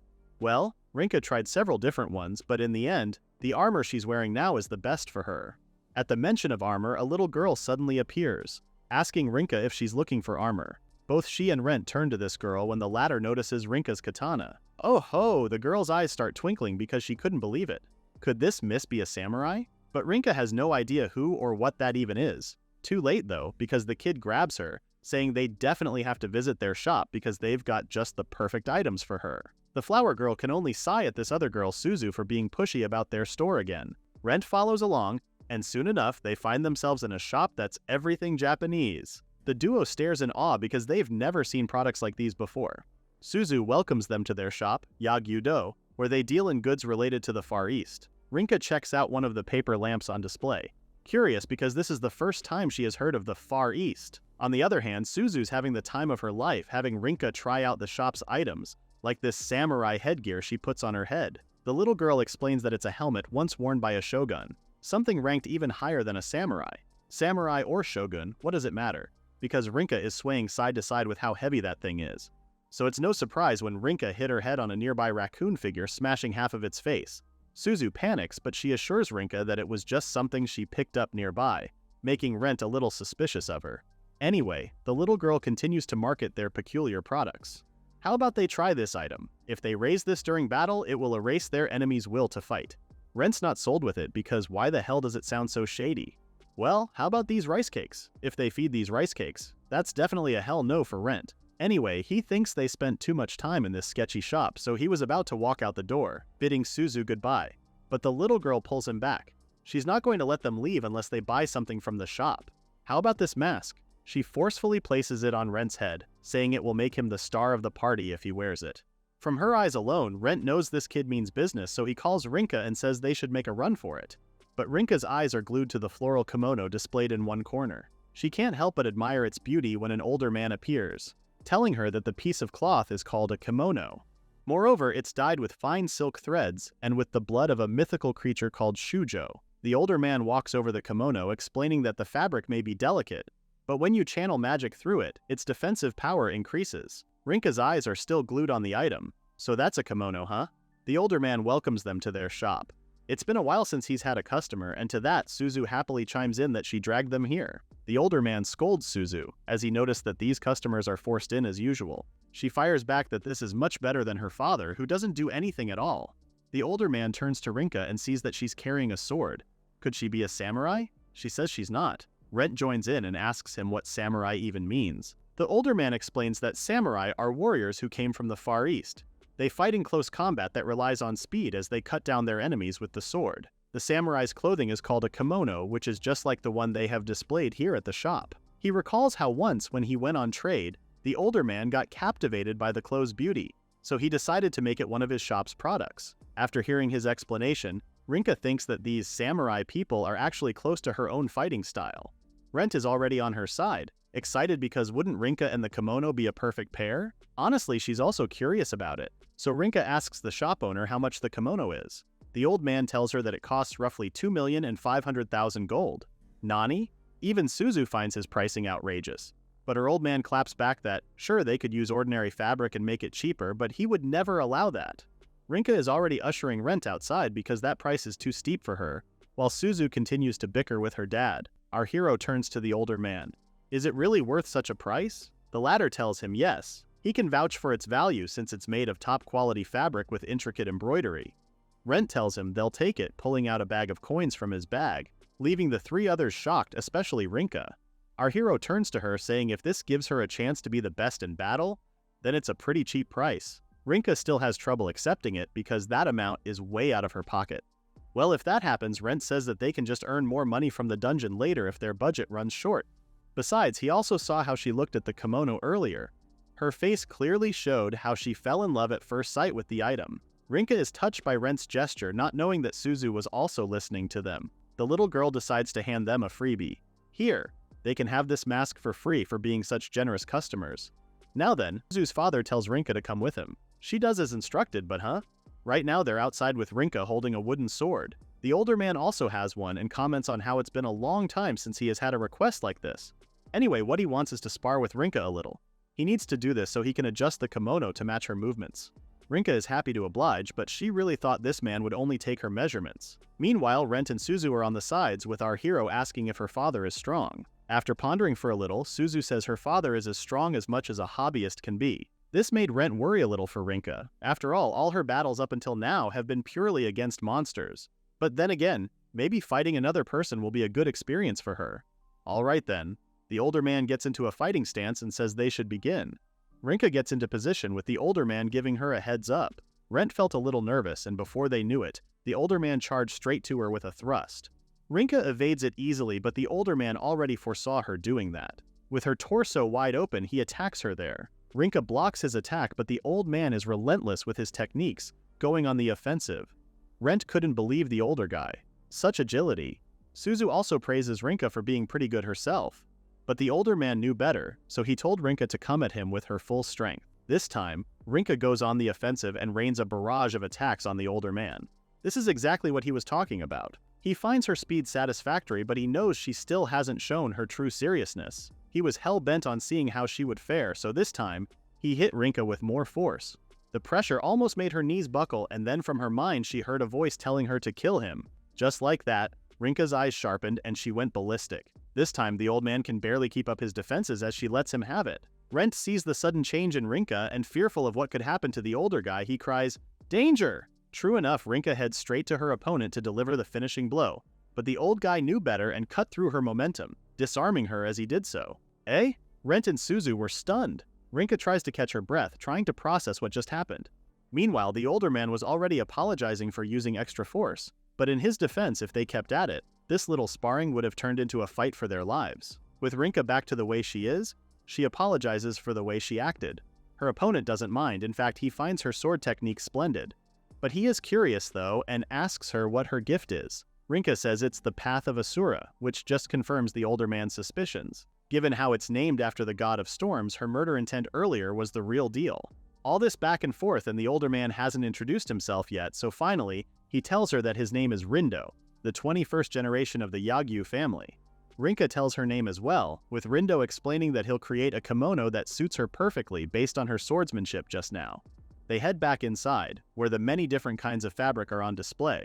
Rindo asks if Rinka has a color preference, but instead of colors, the first thing she says is flowers. She asks the older man if they have any designs that have a floral pattern that gives courage just by looking at it. Rindo picks one and unrolls it, showing a pattern of crimson flowers like fire. In the language of flowers, the one he holds means courage. Once she finished choosing a pattern, Suzu took Rinka's measurements. While doing so, the little girl can't help but comment on how strong Rinka is, stating that this was the first time she had ever seen her father this tense before. Rinka thinks Rindo is like the master of the sword, asking Suzu if the older man's gift is related to the sword arts. To Rinka's surprise, Rindo's swordsmanship is actually just a hobby. Suzu relays how when her father was younger he apprenticed under a kimono craftsman. Additionally, he also trained at a dojo of samurai who wore them. Now that she remembers it, her father's gift is actually fire magic. If anything, he once told Suzu that he finds it handy for lighting fires during camping trips. Suzu still has 5 more years before her coming-of-age ritual, leaving her a little excited at what kind of gift she'll receive. Whatever it may be, she only hopes that it could be related to commerce. With her measurements done, Rent and Rinka left the shop. Rindo told them that they'll be finished the day after tomorrow. Rinka is already excited for it, and now that Rent remembers it, he asks if Rinka likes flowers. He noticed how she was so insistent on floral patterns when choosing her fabric. Plus, she also looked so cheerful when she talked about it with the girls by the flower beds. Rinka smiles and tells him that it's because she wanted to become a florist when she was younger. In her hometown, there was a wonderful flower shop where she always gazed at the flowers displayed outside. She had a humble dream of wanting to make customers happy by giving them beautiful flowers. She always believed she could fulfill that dream until the coming-of-age ritual. Because of her gift, Rinka had to give up her dream. She's well aware that you can't always receive the gift you wish for. And she also knows some people manage to chase their dreams without giving in to the restraints of their gifts. However, that voice inside her prohibits her from living her dream. When Rinka is on the battlefield, the voice whispers to her to kill and cut down the enemy. She can't exactly ignore it because whenever she does, her head feels like it's about to explode because of the pain. Rent feels bad for how much she has suffered. However, Rinka adds that even if her gift gave her pain, it has also given her joy too. And the one who taught her how to do that was Rent. Sure, she's also scared of facing terrifying enemies, but she knows it's something she can't avoid, which is why she won't run anymore. Rinka has fully embraced her fate and urges Rent to watch it through the end. Rent nods. He's the lender of magical power, and as long as she's in his debt, he vows to follow her even to the depths of hell. Meanwhile, somewhere else in a shady pub in town, 2 buff and scary-looking adventurers stare at the bag in front of them. 2 hooded figures approach them, requesting an assassination. Spoiler alert, it's those losers from the Skycleaving sword. The bag contains the first payment, which is 100,000 ghoul. Once successful, they will reward them with 10 million gold. This got the 2 interested, so they asked who the target was. Misa tells them that it's Rent from the Double Deviation Party, that cowardly bastard dragging around a filthy piggy bank. Oh, so they're referring to the fool who defeated those 3 B-rank adventurers all by himself a while ago, no? The other guy starts laughing and saying that the losers were the Skycleaving sword. Of course, Kai lost his cool and started picking a fight with them. What the hell did they just say? Misa tries to hold him back, but the other guy is already laughing. The bigger of them tells Kai that they have really gotten famous, but only in the worst way possible. But jokes aside, the bearded guy tells them that, sure, they do a few dirty jobs sometimes, but they're not stupid enough to make enemies of the Meteor Shower Guild. If anything, Rent is practically one of them now. Misa grabs their bag of gold, saying they'll find someone else then. But the guy grabs the bag, saying they need to pay them a cancellation fee. But wait, they have a better idea. Maybe they'll look for someone else to take their request in their place, no? In a loud voice, they announce to everyone that the Skycleaving sword is looking for someone to take their revenge for them. And it's only for 100,000 gold. Many of the other adventurers break into laughter. How pathetic can they be to exact revenge over a duel? But what did they expect? Those losers can't handle it by themselves, which is why they're looking for other people to do it for them. They've fallen to the lowest of the low.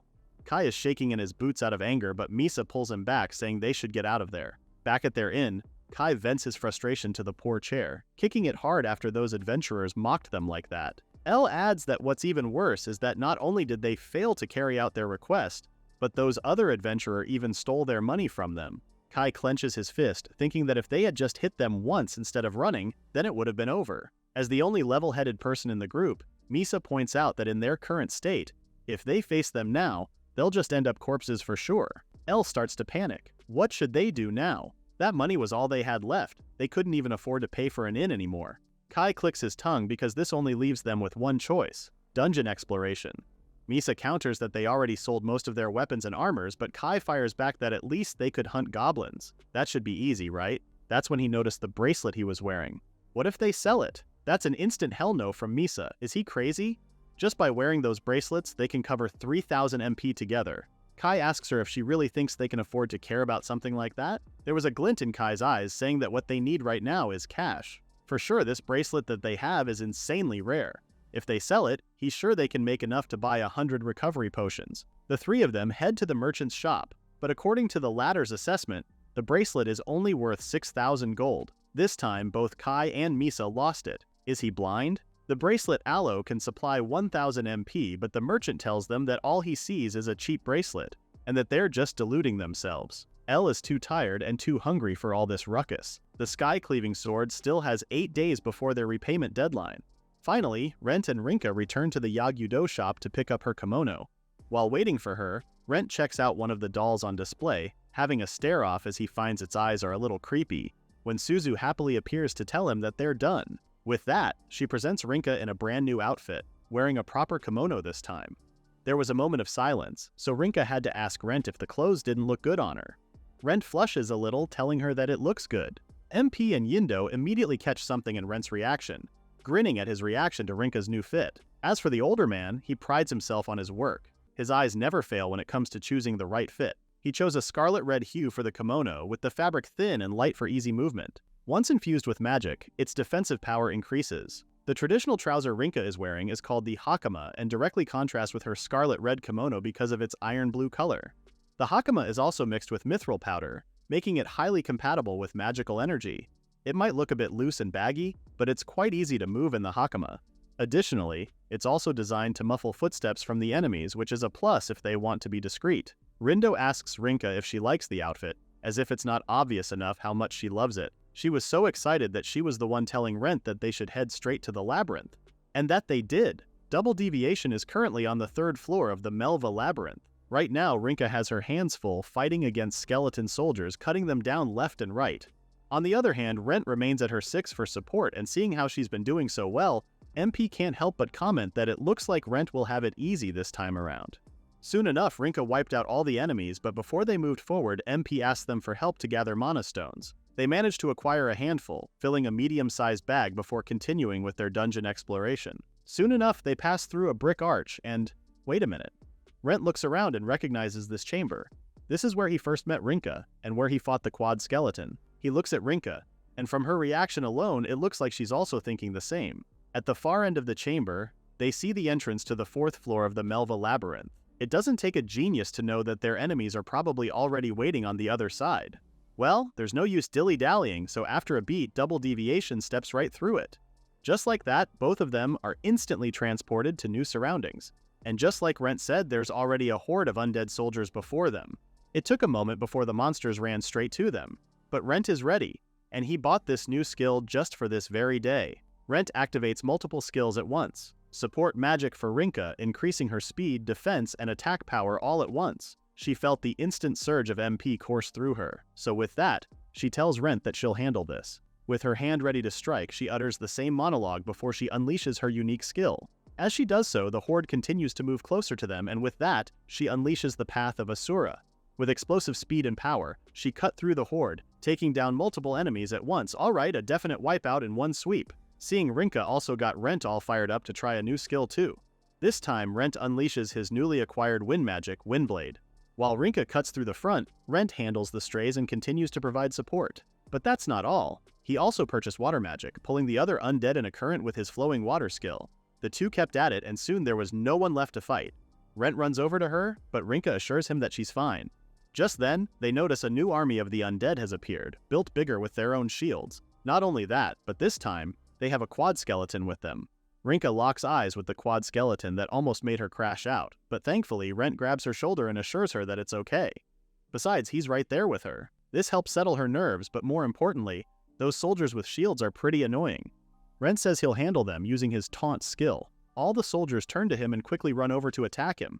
Our hero was ready because right before they reached him, he used earth magic and bound them all together using earth wall. He's got fire, earth, wind, and water magic. We won't be surprised if he comes out and admits he's the next avatar.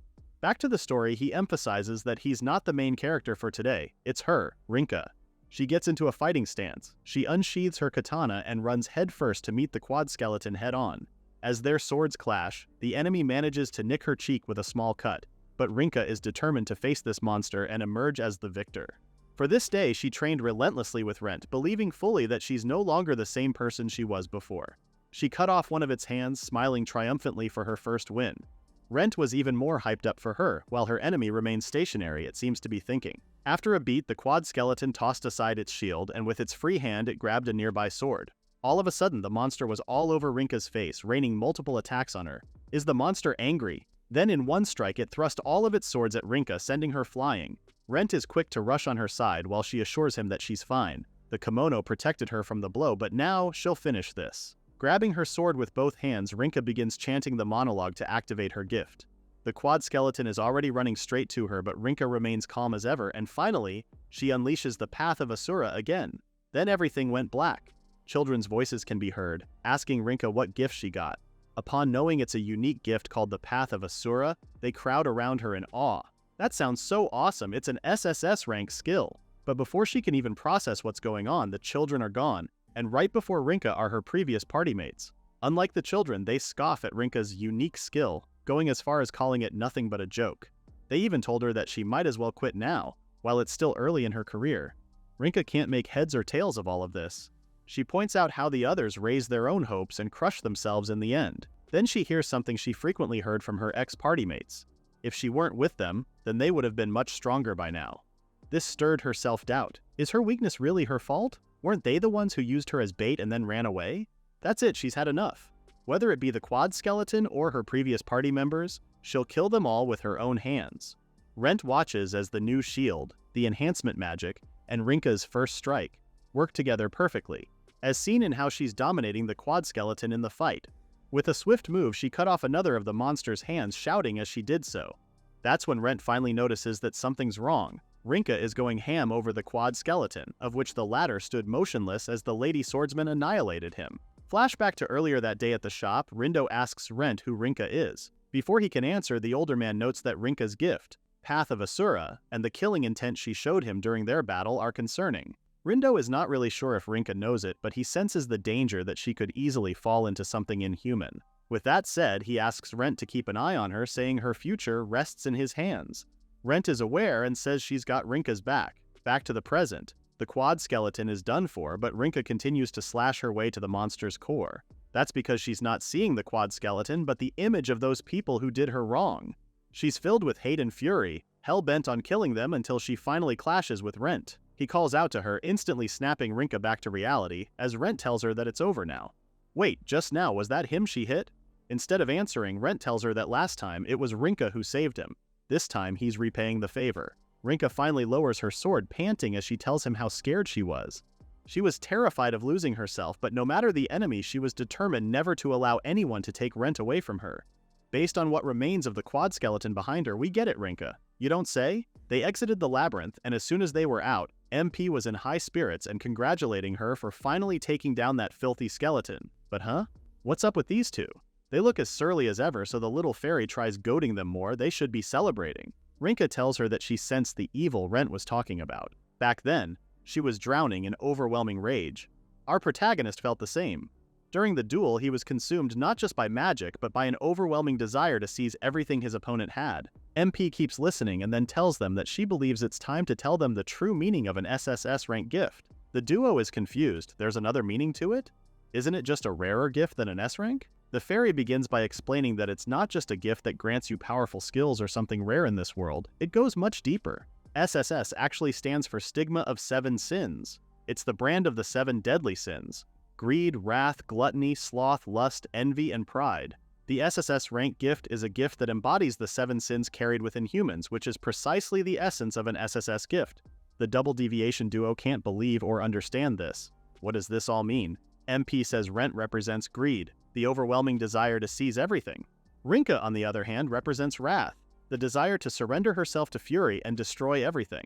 And they're exactly the evil they sensed when they blacked out. Rent becomes alarmed, questioning MP why she didn't tell them this sooner. In her defense, she thought they would understand it better after experiencing that evil personally. So now, her only request is that they do not let the evil consume them and use that power carefully. Rinka doesn't understand why the god of creation would grant them these gifts. Well, who knows? MP says the thoughts of Yggdrasil are far beyond what a mere little gift spirit like her could comprehend. Did Rent hear that right? Yggdrasil? Like in Ragnarok? What's next? Thor makes an appearance? Anyway, MP wraps up her explanation and flies away. For sure, the two of them are already exhausted physically and mentally after fighting such a strong enemy, right? She suggests they should head back now. But Rent has one last question for her. She's on their side, right? She stares at him for a second longer before saying she's nothing but a support spirit. Her job is simply to guide her master, you know? But unknown to him, MP starts snickering secretly. I knew this little bugger was off to do something no good. The next day at the guild rep slams a fat bag of coins at the counter. Opposite her, the members of the Skycleaving Sword, who are looking worse for wear, listen as she thanks them for their efforts in exterminating the goblins.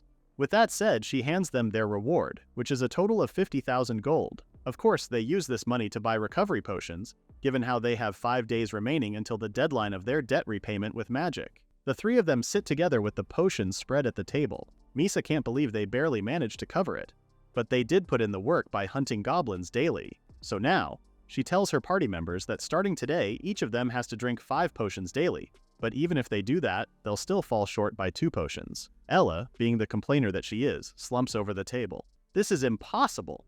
Misa points out how Ella gave her all during the duel, to which the latter counters that it was a special situation. Misa warns her that if she doesn't drink today, then she'll have to drink 10 potions tomorrow. Besides, they also don't have any spare potions to cover for her. Kai is more forceful, scolding Elle to just stop whining and drink it already. Elle starts acting like a brat and runs off, saying she doesn't want to do it. Misa and Kai can't believe the guts of that girl, as if they don't have enough problems as it is. Elle goes straight to the guild, with Kai and Misa on her tail, asking why she's acting so hard-headed about this. The guild rep welcomes her, and without any preamble, Elle straight up tells the guild rep that she's quitting the Skycleaving Sword. This girl is desperate, reasoning out that since the magic is registered under Skycleaving, the debt won't apply to her if she quits the party. Kai can't believe her. Traitor? Is she planning to run away alone? But to his greater shock, Misa says she will quit too. The guild rep first confirms if they're sure about their withdrawal from the Skycleaving Sword. If they leave together, the party will automatically disband. Are they really sure about that? Without a hint of hesitation, they both tell her that they're sure. Wait a minute. This time it's Kai who is desperate. Come on, this was the party they raised all the way to rank B. How can they end it so casually? But Misa doesn't give a flying crap. She scoffs, asking what was wrong with that. Meanwhile, the guild rep continues processing their disbandment, with Misa telling Kai that once the party dissolves, it will cancel out their debt, right? Kai can't believe her. Memories of the times they spent together flood his mind. It's 5 years of their lives together, but Elle and Misa are just done with it. They check their parchments because finally their debt is gone. Or so they thought. Kai scrambles to the counter, ordering the guild rep to cancel what happened just now. But the latter says she can't do it because the process is already complete. With that, the Skycleaving Sword Party has been officially dissolved. The other adventurers present there were quiet, but all eyes were on them as the guild made the announcement official. Meanwhile, Misa can't believe what she's seeing. They just made everything worse because now, the debts are registered individually, and she's still short of 15,021 MP. With that, she could only tremble in her boots as it dawned upon her that escaping repayment is impossible. 4 days into the repayment deadline, it's now only Misa and Elle left at the local inn, drinking recovery potions just to fill in their MP for repayment. 3 days into the repayment deadline, Ella gave up and hid under the covers, while Misa was banging her head furiously into the wall. 2 days into the repayment deadline, Kai is out in the streets and bumps into a random stranger without any apology. The latter was about to call him out when his friends held him back. Wasn't that dude the ex-swordsman of the Skycleaving Sword? Wait, X? Why X? A third guy relays how he heard that the Skycleaving Sword quarreled among themselves. Thus, the party disbanded. What's more, their party lost in disgrace in the duel witnessed by Sir Roger. This washed-up dude they're looking at is nothing but a failure of a man. Suddenly, Kai throws the recovery potion at the man he bumped into, saying he's not finished yet. Shabby as he looks, there's still fire in his eyes as he tells them that he's not finished yet, or so he thought. Because a moment later, the three guys gang up on him intending to finish him. A day before the repayment deadline, Rent, Rinka, and MP are living the chill life, having a meal at one of the local restaurants. Rent checks his parchment and deduces that at this rate it looks like they really won't be able to pay back, something MP is obviously pleased about. Unlike them, Rinka is worried about what will happen if they can't pay off the debt. Could those three really throw their lives away? Rent tells her not to worry, and it's MP who answers on his behalf. If those three idiots die, then they can't recover the magic or interest owed to Rent in the first place. But that still doesn't sound reassuring for Rinka, so Rent tells her again not to worry. Even if his gift is suspicious, infinite magic storage is also a gift used to support his companions. With this, he'll help Rinka grow, which he too will also do. He vows not to become a greedy human who devours until he self-destructs. After saying that, Rent chugs the beer down and low-key regrets what he did. With a groan, he gets up from the table because it looks like he's had too much to drink. He tells Rinka he'll be outside to get some night air. As soon as he's gone, Rinka's frown remains on her forehead. Ever since that day, she noticed how Rent has been drinking more and more. Maybe he's also anxious just like her. Outside, Rent sits at one of the boxes with a sigh. The brand of the 7 sins, huh? Now that he thinks about it, it means that in this world, 5 others carry SSS-ranked gifts like them, no? It made him wonder if those 5 individuals are also suffering because of the gifts they have, just like him and Rinka. Suddenly, he hears someone from the side greet him with a good evening. The familiar figure approaches him gingerly, saying they haven't met since the duel, with Rent's eyes widening as he sees that it's Misa. That is the end of recap at Chapter 19. Please read the pinned comment about the next part.